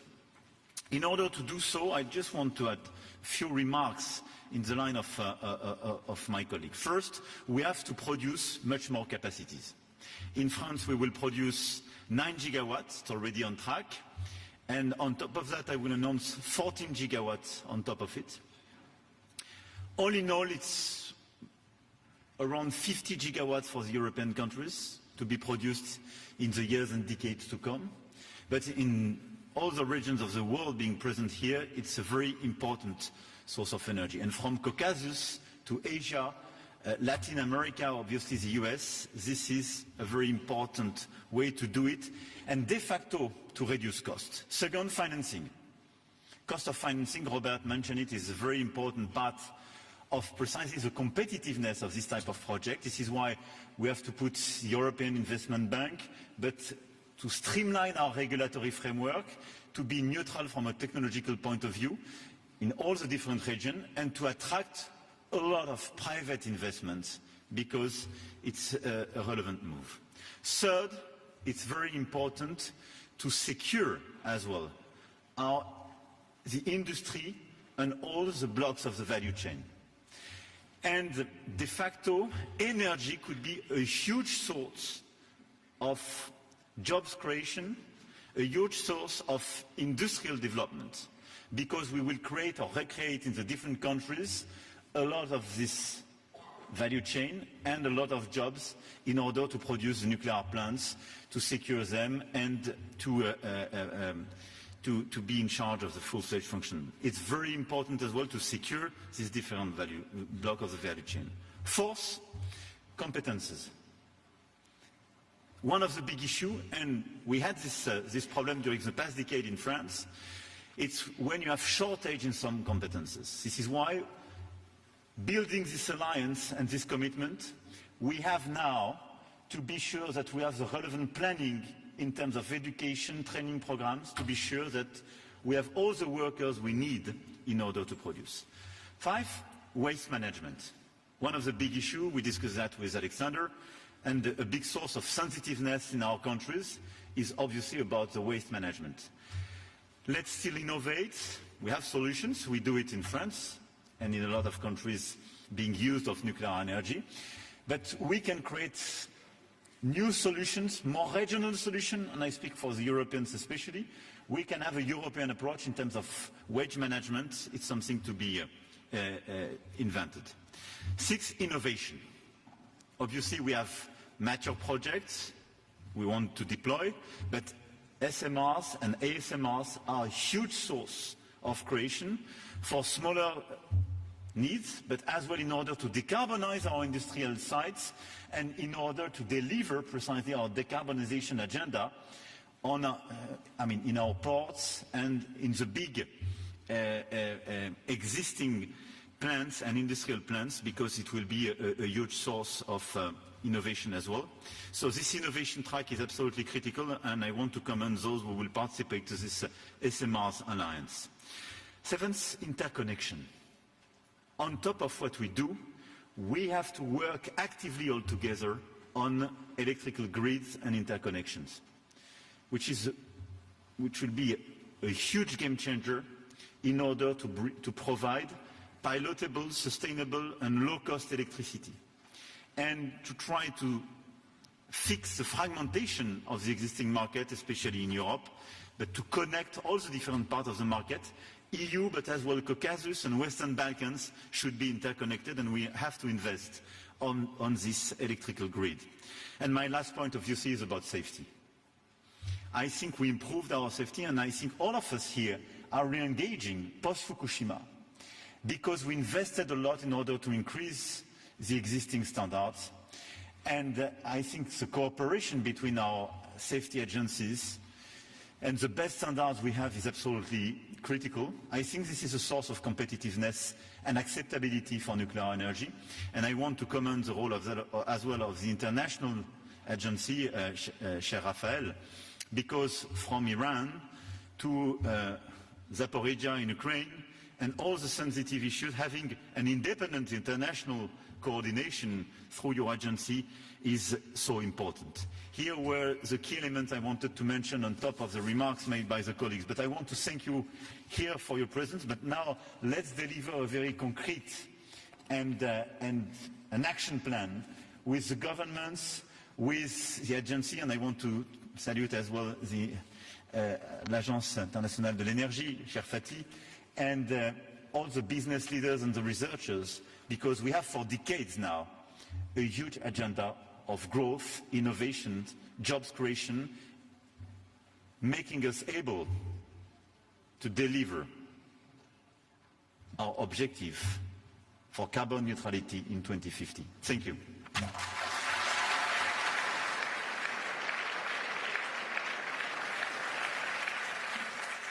Thank you very much, President Macron.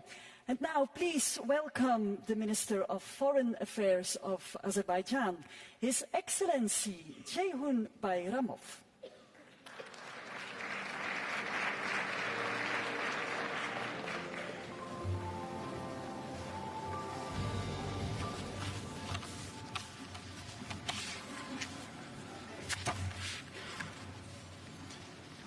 Mr. Prime Minister, Director General, Heads of States and Governments, Ministers, ladies and gentlemen, we extend our thanks to Belgium and the International Atomic Energy Agency for the kind invitation.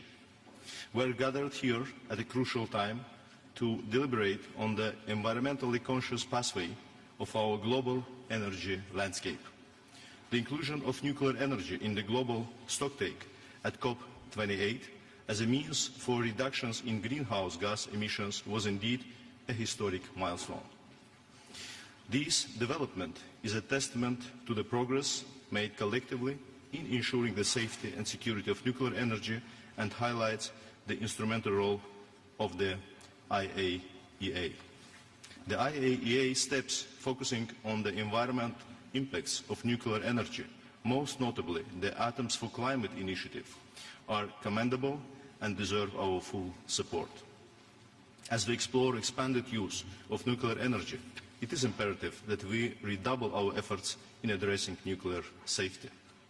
Moreover, facilitating affordable access to nuclear technologies for peaceful purposes should remain a cornerstone of our collective endeavour. We, as the host country for COP29, are committed to spearheading efforts to produce tangible outcomes at this milestone event to be held in Baku later this year. Ensuring the inclusion of facilitated and affordable nuclear energy technologies in the resource deliberations of the COP process is essential. In this context, we look forward to contributions by the IAEA to this process. At the national level, Azerbaijan benefits from the peaceful use of nuclear technology in medical, agriculture and other fields. Together with the IAEA, we are also exploring the possibility of use of nuclear applications in detecting landmines, which is a significant challenge for Azerbaijan. We are currently finalizing our framework document with the IAEA for the next 5 years, which contains provisions on studying jointly with the IAEA the feasibility of use of nuclear energy in the context of Azerbaijan's efforts in transitioning to clean energy. In conclusion, the path forward necessitates a balanced approach integrating the safe, secure, equitable and affordable expansion of nuclear energy while ensuring environmental sustainability.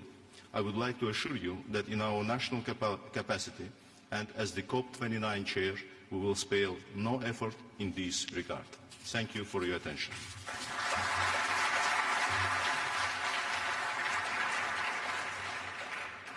Thank you very much, Your Excellency. And now I would like to give the floor to the Minister of Foreign Affairs of Pakistan, His Excellency Mohammad Ishaq Dar.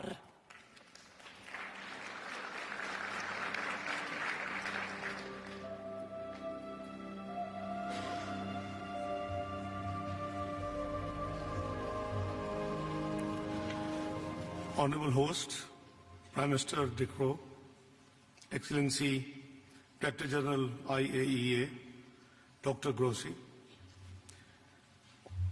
Excellencies Presidents, Prime Ministers, Deputy Prime Ministers, Ministers, and Honorable Delegates, ladies and gentlemen, very good afternoon. I thank the Government of Belgium and IAEA for organizing this first ever nuclear energy summit. This summit is taking place in times of rising energy demands and associated supply-side challenges triggered by wars, contestations, and climate change concerns. Energy security stands high on global priorities for both developing and developed world. We need clean and cost-effective energy. With immense power density, negligible carbon footprints, and the greenhouse emissions, nuclear energy offers a viable solution for the future. We endorse nuclear energy as one of the low-emission technologies in the recent COP28. Ladies and gentlemen, it is gratifying that technology innovations continue to make nuclear energy safer and more cost-effective. We must continue our focus on safety, waste management, and proliferation.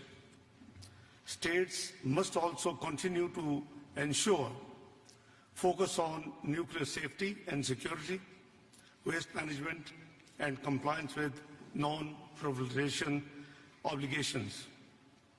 Small modular reactors hold the promise of bringing nuclear power to remote or underserved communities, providing access to clean and affordable energy where it is needed the most. Ladies and gentlemen, Pakistan has 100 reactor years experience of safely operating nuclear power plants. We started construction of first nuclear power plant in Karachi 6 decades ago in 1960s. Presently, Pakistan has 6 operating nuclear power plants, generating 3,530 megawatts of electricity. Nuclear energy constitutes around 8% of our installed electric generation capacity as of today. Given rising domestic energy demands and climate vulnerabilities, nuclear energy is being prioritized in both our national electricity policy and national climate change policy. The installed nuclear energy capacity in the country has avoided more than 100 million tons of CO2 emissions so far. Pakistan has fully trained human resource capable to support nuclear power infrastructure. Our robust regulatory infrastructure ensures comprehensive safety and security of national nuclear installations and materials access all domains.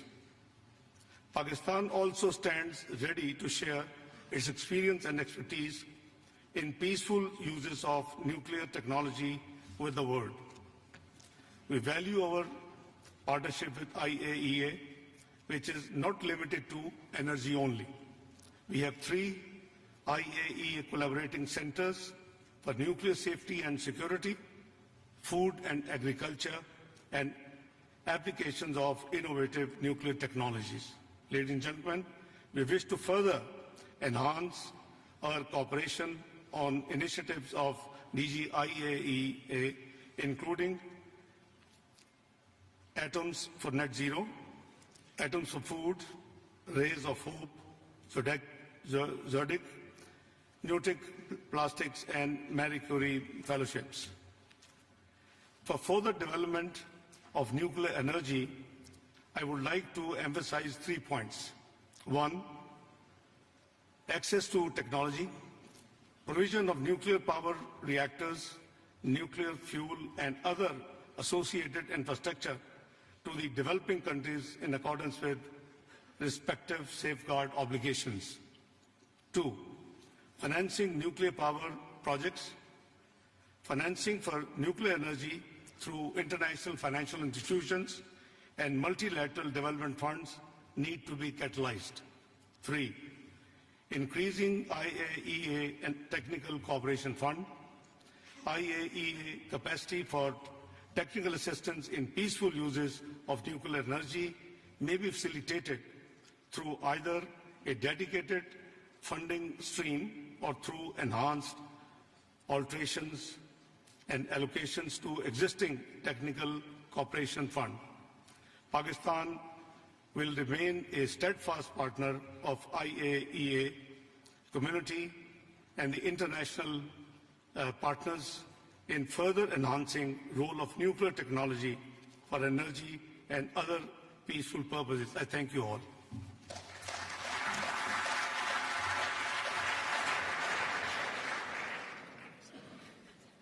Thank you, Minister Dar. And now please welcome the Minister of Foreign Affairs of Turkey, His Excellency Hakan Fidan.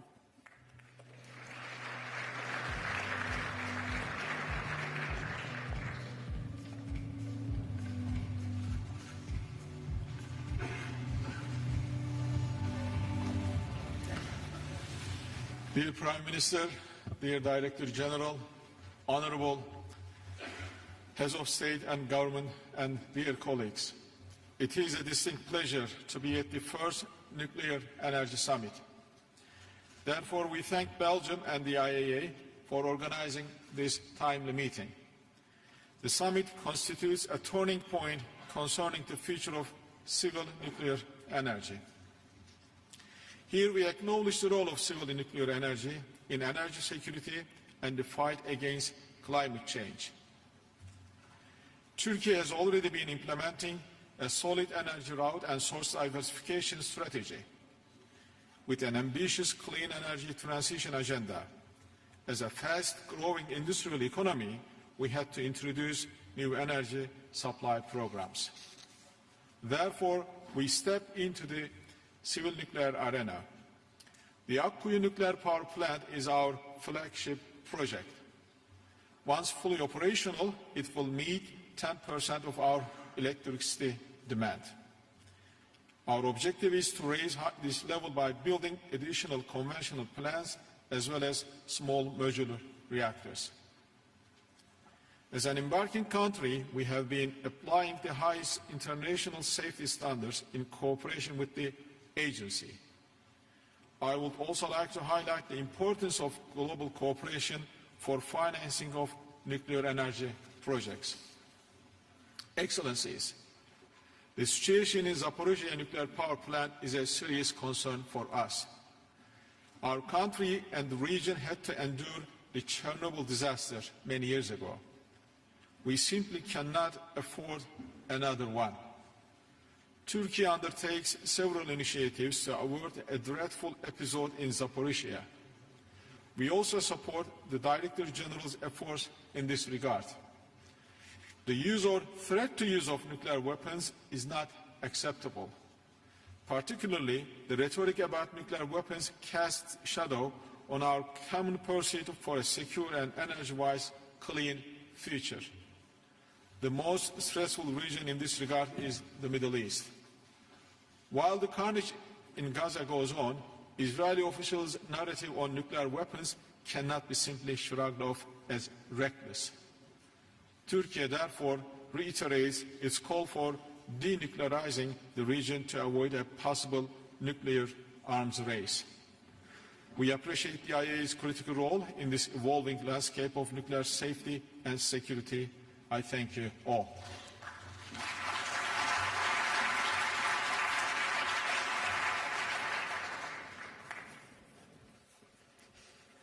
Thank you very much, Your Excellency. And for the following statement, I would like to ask a warm welcome to the Parliamentary Vice Minister of Foreign Affairs of Japan, His Excellency Masahiro Komura.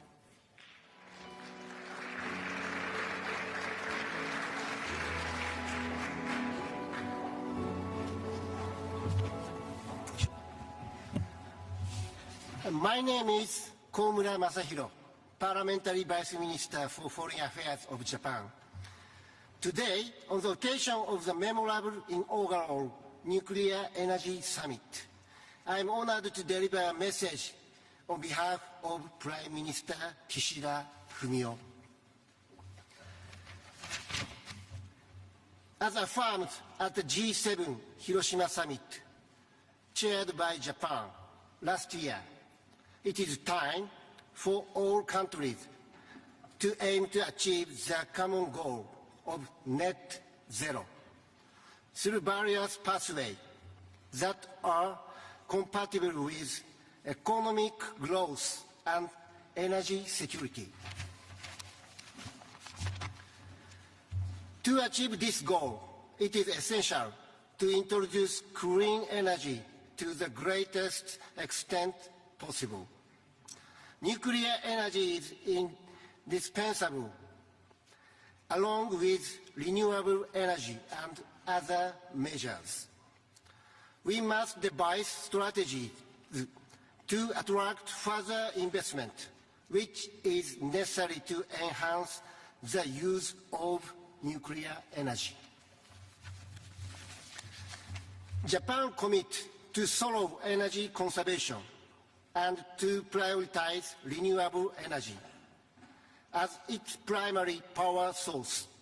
At the same time, Japan will continuously reflect upon the lessons from the accident at the Fukushima Daiichi nuclear power station and ensure that the use of nuclear power places safety as its top priority.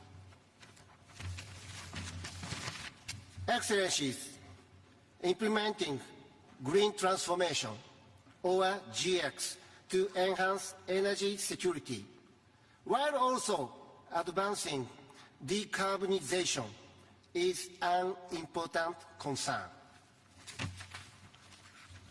Japan will work to push forward the restart of nuclear power plants, extend their operational periods, and foster the development and construction of new generation advanced reactors. Furthermore, Japan will promote research and development through global collaboration and strive to establish a robust supply chain.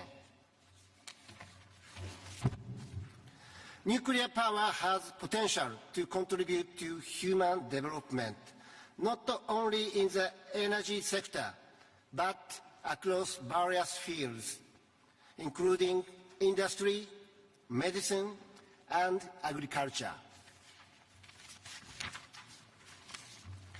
The IAEA's role as a promoter of peaceful use of nuclear energy is expanding as never before. Japan has recently decided to contribute a total of 18.5 million euros to initiatives such as Atoms for Food, improving monitoring for maritime states, including Pacific nations, and ensuring nuclear safety in Ukraine.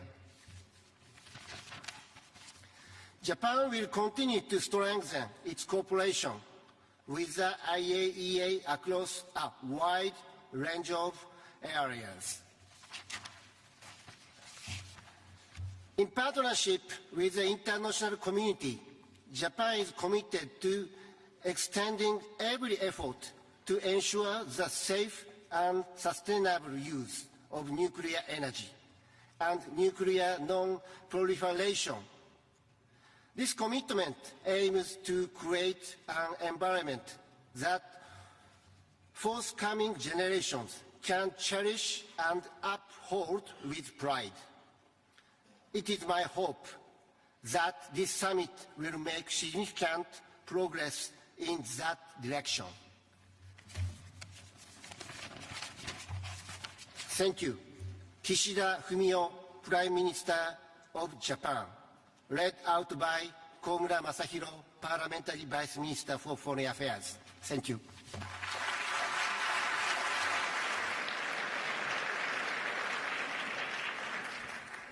Thank you very much, Mr. Vice Minister. And now I'm very honored to give the floor to the Senior Advisor to the President for Clean Energy, Innovation and Implementation of the United States of America, Mr. John Podesta.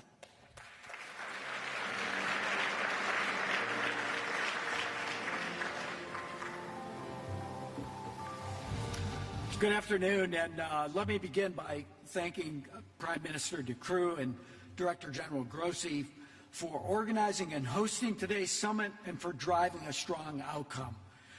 The United States has long been a global leader and proponent of peaceful use of nuclear energy under the highest standards of nuclear safety, security, and non-proliferation.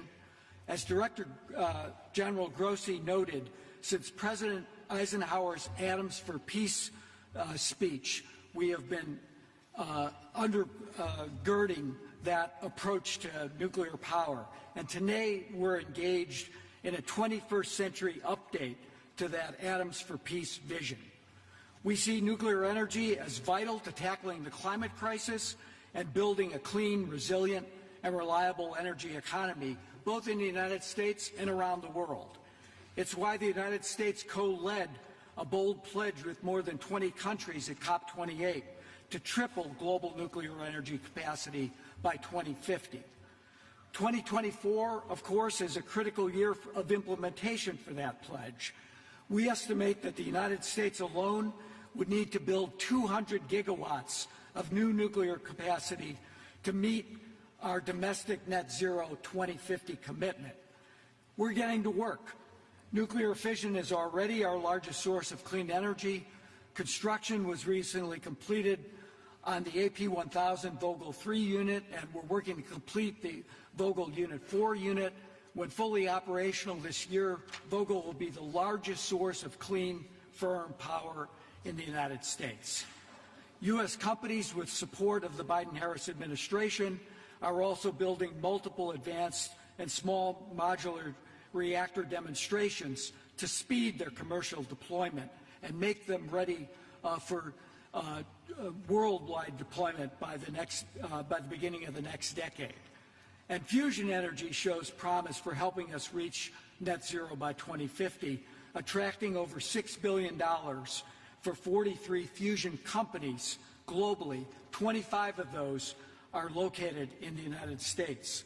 The U.S. is committed to leading by example. As we demonstrate our success at home, we're shaping our tools to support responsible nuclear power deployment around the world. The U.S. Export-Import Bank announced a suite of financial tools at COP28 to support global deployment of small modular reactors. And in 2021 and 2022, the U.S. Trade and Development Agency completed a $10 million study for a large reactor project in Poland and a $28 million study for the first phase of an SMR project in Romania. The U.S. nuclear industry is ready to do its part to address the climate crisis and help the world build safe, secure, reliable nuclear power. We also need to work together to build safe, reliable, and secure fuel supplies that reduce reliance on any one country or actor.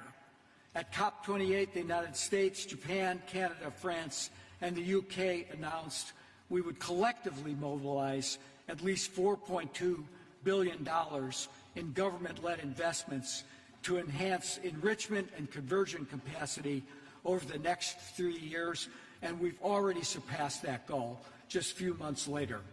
We're committed to working domestically and globally to keep the 1.5 degrees C within reach and to make sure that nuclear energy does its part to build a safer, cleaner, better future for our entire planet. Thank you.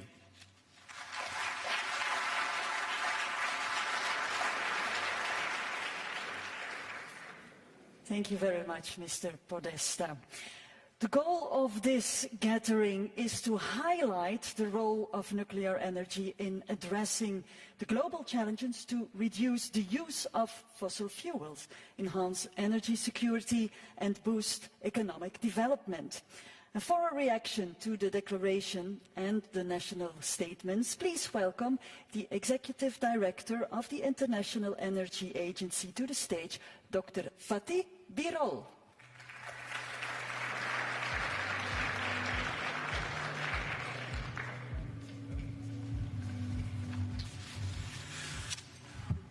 Prime Minister De Croo, dear Rafael, ladies and gentlemen, a very good afternoon to all of you.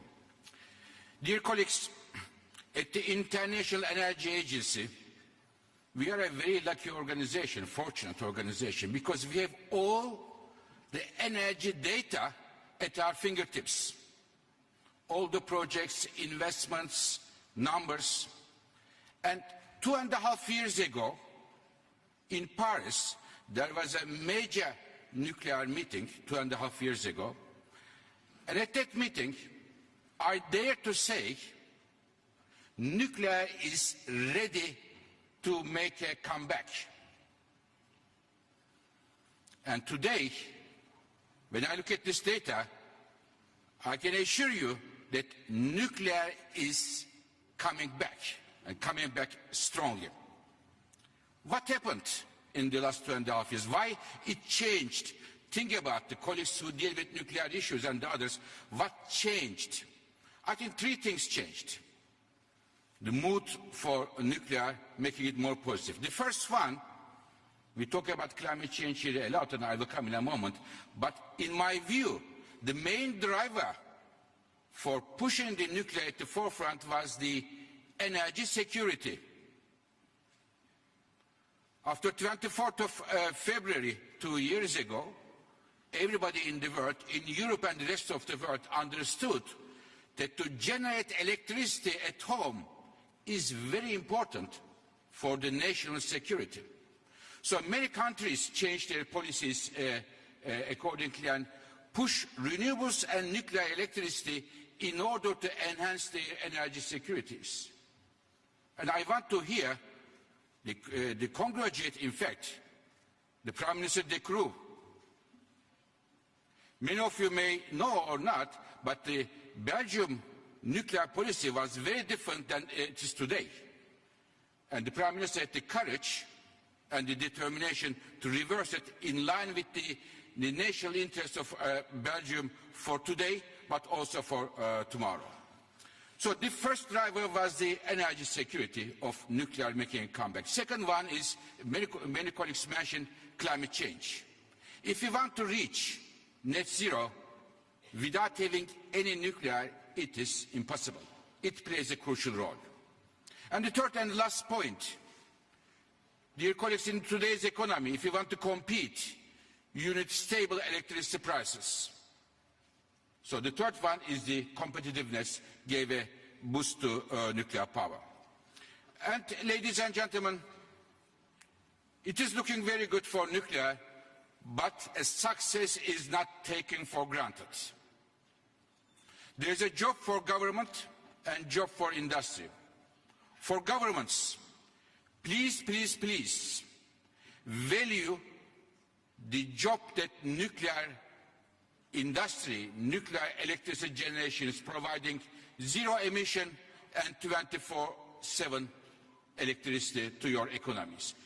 Through different ways, because nuclear projects are not easy projects. They took a long time. You built a solar or wind plant, 2-3 years of time. Nuclear takes a long time. There are many construction risks. They require huge capital, the upfront capital. So there is a role for governments to play here. The job also for industry. Now, we have many, our colleagues said, the moderator, 300 representatives of the nuclear industry. To be very frank, dear representatives of the nuclear industry, In the recent years, the track record of the nuclear industry is not very bright. And I think nuclear industry needs to, now, as Madame von der Leyen said, the President, more disciplined and try to deliver on time and on budget. This is extremely important. Dear colleagues, last 2 points.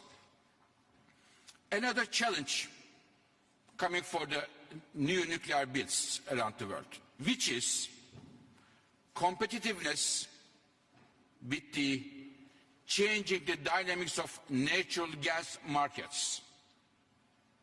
The IAEA, our analysis show that starting from 2025, huge amount of new LNG coming to markets, United States, Qatar and elsewhere.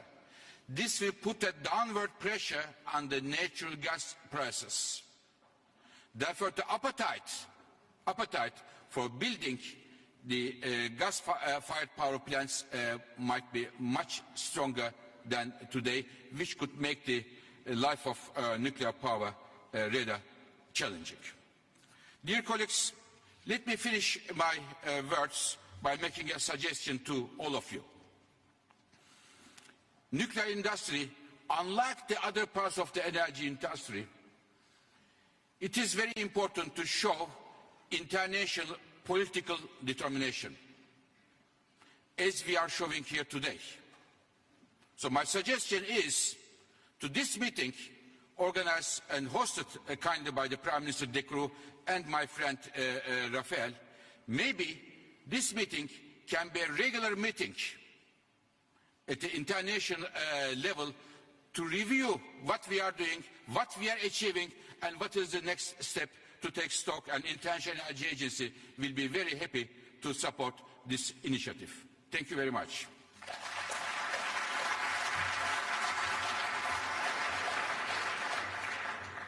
Thank you, Dr. Birol. And as announced by the International Atomic Energy Agency's Director General, Mr. Grossi, in his opening remarks, the declaration has been adopted.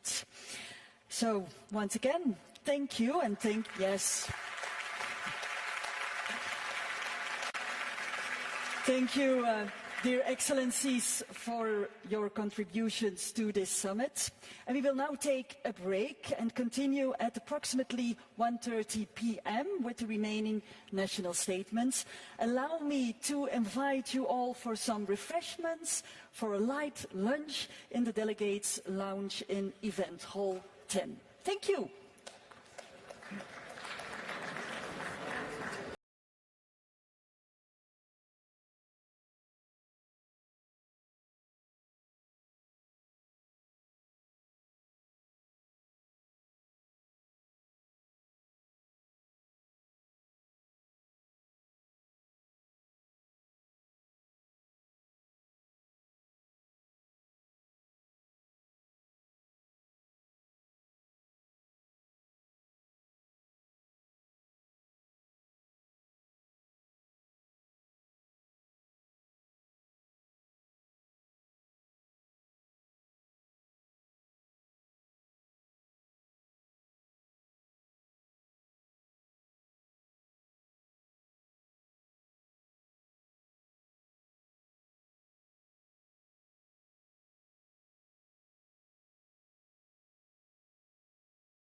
have enough competitiveness in the world of today where this is crucial.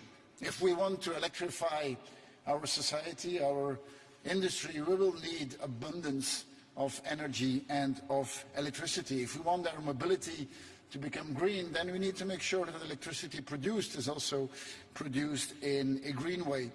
If we want to have the benefits of AI, we will need abundance of energy. And AI is really involved on both sides. AI will help us to become even more secure in producing energy, and we know that this is a big topic related to nuclear, but we will also need nuclear to power AI. So really connected one to the other. My main point is connected one to the other. My main point is this is not a polarized discussion. And you might have seen in all the interventions here, this event is an event that also embraces renewables. Nuclear and renewables go hand in hand. And if we want to achieve our goals, and we want to achieve as fast, then nuclear is going to play a role in it, but as much renewable is going to play a role in it. And I think the Belgian energy strategy really is a case in point. Up to now, we've heard political statements, but one of the big elements of this event is that the private sector is here, civil society is here, more than 300 CEOs and representatives of the industry is here, and it is time that this industry opens up. I mean, this industry has a past of being quite closed, being a bit secretive, and there were many reasons for that in the past. Today, it's time to open up, and today we see the innovation that is happening. We see all the new developments in this industry, and this can only be to the benefit of everyone. So I'm extremely happy with the way this event has happened up to now, and I think that actually this afternoon the best is actually yet to come, because the discussions will be real interactive discussions this afternoon. Some of the interventions talked about the follow-up for this event. I agree. It does not have to be every year in Brussels. It can, but it does not have to be. But I think really it is the debate on nuclear has moved to center stage, and that's a good thing. Let's continue on that and have discussions that are as open but especially as ambitious as possible. Rafael. Thank you, Alexander. And I wouldn't mind coming every year to Brussels. Brussels is a place of diplomacy. Brussels is a place for meeting halfway in so many ways. So I think it was of all logic that we would start this year. I think what you said, Alexander, I would subscribe word by word. What is the added value of having the IAEA? Of course, the IAEA is the global platform. We have European platforms, we have regional platforms, but the IAEA is the global platform that is there to make sure that we have a level playing field, that what we do is safe, that we have the necessary standards to move forward with the traditional technologies, with the new technologies, that we facilitate also access to nuclear energy for those who are lagging behind and need the necessary institutions to do so, that needs the capacity building to move forward. And also, again, for the globality, in the sense, as you can see by the flags behind, nuclear is Europe, but nuclear is also what you see here. Nuclear is Asia, nuclear is Latin America, nuclear is Africa, nuclear is North America. So it's a global effort, and for that we need the IAEA to be there. So again, happy to be a part of this effort, to be coordinating.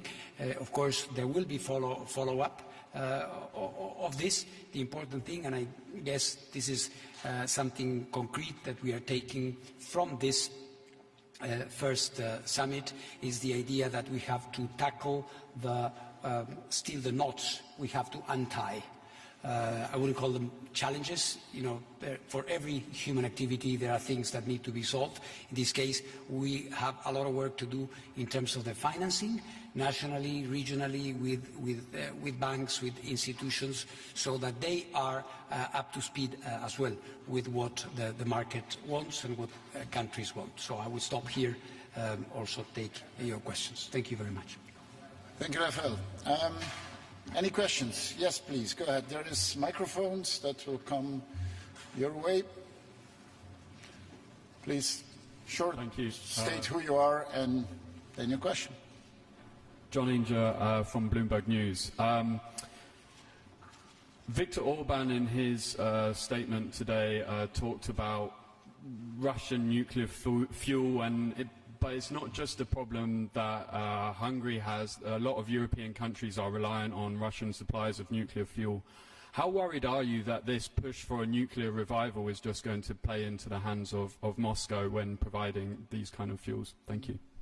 Well, adapting supply chains take time, and doing it in a secure and reliable way takes time, but it is clearly one of the assignments to the industry and to governments working on this is to adapt supply chains as fast as possible, and also there to disconnect from Russian supply. But we need to balance things. I mean, in a sense, if you want to decarbonize, if you want to reduce CO2 production, we need to make sure that our nuclear power plants can continue. And as said,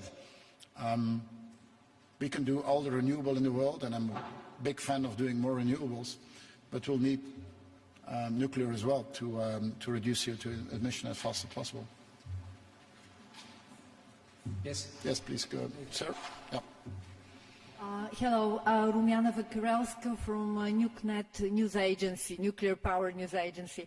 My question is specifically to Mr. Grossi. How is your organization changing in line with the tripling of nuclear power capacity building across the world? Tell us a little bit if we are going to look at any changes in the International Atomic Energy Agency. Certainly, we are doing that very actively. One thing that we have done, for example, is that you may have heard in the statements there is a lot of reference to small modular reactors. People talk about that more than they know what exactly these are.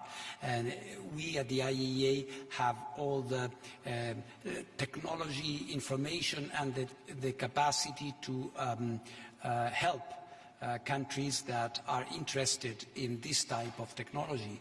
We are giving countries the necessary, indispensable elements on a regulatory level to be able to host nuclear infrastructure safely. We are also, at the request of many countries, we are assisting them in evaluating their bids. You know that there is of course, the IAEA is commercially neutral. We are at the service of every state, but they are approached, and very rightly so, by many vendors, and countries come to us so that we can give them an impartial look at things, considering what is their national infrastructure, their national possibilities, so that any move, any concrete move, is based on more solid, assumptions. Thank you.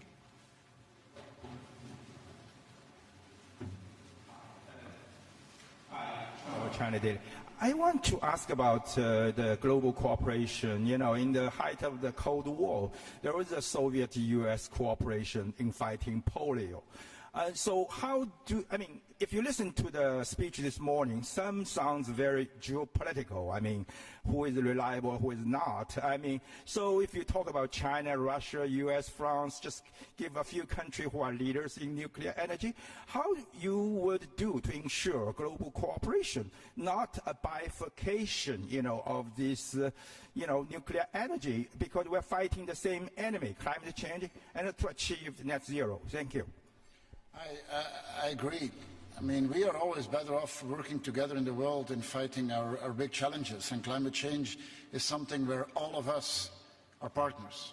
We're all of us partners. In some other domains, we might be rivals or enemies, but in fighting climate change, we're partners. And definitely in nuclear, we see that on the issues, for example, of nuclear security, we continue working together, and that's to the benefit of everyone. On the energy strategy point of view, the more diversified you are of technologies and of origins, the more stable you are. It would be a mistake to turn our back to the rest of the world, and we Europeans have no intention of that. We want to continue to be open to the world and continue trading with the rest of the world and continue investing together with the rest of the world, and I think that nuclear is one of those domains where there's many good reasons to continue working together. Yeah, there in the middle.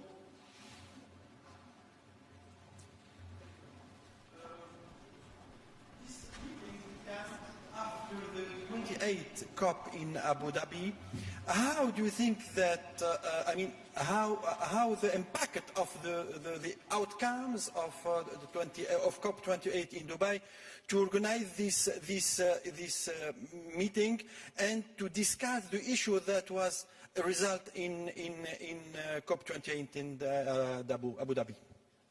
Yeah, well, thank you, Alexander. COP28 was obviously a watershed in the sense that every country, not only countries that have nuclear energy or want to have nuclear energy, every country agreed that nuclear energy is part of the solution, and not only that, that it should be accelerated. This was very important. It may look bureaucratic at first sight, but it is not, because many decisions, political decisions, decisions at financial institutions depend on governments either wanting something or not opposing it, which is very, very important as well, and we have seen cases of that. So what we need is to have a basic fundamental consensus around the idea that those wanting and having nuclear should be helped in doing so. So after Dubai, and I can tell you that I had been before Dubai in previous COPs, and the dialogue was different, the tone was different, nuclear was not welcomed. So, and we knew what we know now. The thing was that, politically speaking, there was a divide. Now, I think there is a convergence. There is an idea that there is a bigger problem that we need to deal with, and I think it's very promising. And this is why there is a summit now. There has never been one before. Why there is one now? Just rapidly, I mean, the decision to organize a summit like this was made before Dubai. But it shows that, I mean, great minds think alike. Who's next? Yep, there. Bonjour, je me permets de poser ma question en français, je vous épargne mon anglais. Paul Messade de chez Euractiv. J'ai deux questions plutôt pour Monsieur de Croo. Premièrement, comment qualifieriez-vous l'approche actuelle de la Commission européenne sur le nucléaire? Est-elle en train de révolutionner doctrinalement? Et puis deuxième question, est-ce que vous pensez qu'EDF, en tant que principal énergéticien d'Europe, doit être privilégié pour les marchés européens? Merci beaucoup. Je ne suis pas 100% sûr que j'ai tout pu comprendre. Mais donc la question était si on trouve que EDF a une position trop privilégiée dans le marché européen, c'est ça? Il faut privilégier EDF pour le marché européen du nucléaire, du nouveau nucléaire. Bah non, EDF c'est un opérateur comme il y en a d'autres. En Belgique c'est Engie, dans d'autres pays il y en a d'autres. C'est naturellement un des opérateurs qui a la plus d'expertise. Mais dans ce monde-ci, on a besoin de travailler ensemble. À un moment donné, l'année passée, je pense que beaucoup de centrales françaises étaient non actives. Et du côté belge, on a fait ce qui était nécessaire pour éviter qu'il y avait un blackout dans le nord de la France. Il n'y a personne qui peut être une solution tout seul, mais on compte sur un secteur privé qui nous amène l'efficacité, l'innovation, etc. Mais on voit bien que pour ce genre d'investissement, l'implication de l'État est quand même assez importante. Par rapport à la politique énergétique européenne dans le sens large, comme a été dit dans certains speeches, je ne pense pas que c'est une attente que chaque pays fasse du nucléaire. Pas du tout. Mais dans le mix global, il y en a certains qui le feront, il y en a d'autres qui se concentrent sur d'autres technologies. Ce qui est important, c'est d'avoir beaucoup d'interconnexions. Et là, il y a encore un travail énorme à faire en Europe. Le mieux qu'on sera interconnecté, le mieux que chacun pourra faire une différence dans sa spécialité. Alors, si on regarde les besoins d'énergie ou d'électricité dans les années à venir, on va devoir investir dans toutes les technologies. Et donc, je répète cela, ce sommet n'est pas un sommet qui est contre quelque chose. C'est un sommet qui est en complément avec d'autres technologies. Si on a un élément qu'on veut éviter au maximum, c'est les fuels fossiles. Mais si on veut les diminuer rapidement, on aura besoin de toutes les autres technologies. Yes, there. Thanks very much, Prime Minister Grossi from Deutsche Welle. I heard that one of the obstacles to scaling up nuclear is mobilizing financing. And in a situation where people are having to make the decision between renewables and nuclear, is it not potentially looking like wealthier countries are potentially shrinking the pool of funding for example, renewables that countries in Africa, for example, could likely afford, so that you guys can refurbish your old nuclear power plants? Interesting question. On the Belgian side, we're refurbishing it with our own investments. We're not using any external financing. It's 50-50, the operator, and we do the other 50%. So I'm not sure that multilateral financing is being used to refurbish plants in the Western world. There is a discussion now on the capacity of the European Investment Bank to be active in nuclear. And I think that is a valid discussion, and I'm in favor that they could. I think that we as legislators, we have to be clear on the objective. And the objective is reducing CO2 as fast as possible. But you need to be open on the method being used. Innovation is not something that governments are good at. The private sector is good at that. And we should be quite open on what's the technology being used to achieve it. Now, is it offshore wind? Is it photovoltaic? Is it nuclear? Is it in the future fusion? That's not for me to decide. So to me, a multilateral bank should not be saying, I will finance this and not finance something else. I think they should be as technology agnostic as possible. I think multilateral banks are effective when they are a lever for private financing. There's not a lack of private financing in the world today. Quite the contrary. What lacks is the right circumstances to get that private financing going, and there the multilateral bank should be a lever to multiply the private investment. Maybe two more questions, and then I fear we have to go. Yes, there, and then we'll go that side. Afsa Alami, Al Jazeera Net. First, you were talking about all the flags behind you, and in the Arab world we have a lot of countries. So my question is, what is the problem? Why we don't have a lot of Arab countries talking nuclear now? My second question, where did the Iranian nuclear agreement reach? Thank you. Well, maybe rapidly, Egypt is here, Saudi Arabia is here. I don't know if Pakistan, Bangladesh, you could count it as Arab countries. I mean, but saying that the Arab world is not here, I think is not correct. But maybe Rafael can help me out here. And here we don't have like 4. Okay, that's an assignment for the next summit. But I think that if you look here, every continent is present except for Australia and New Zealand. Okay, last one there.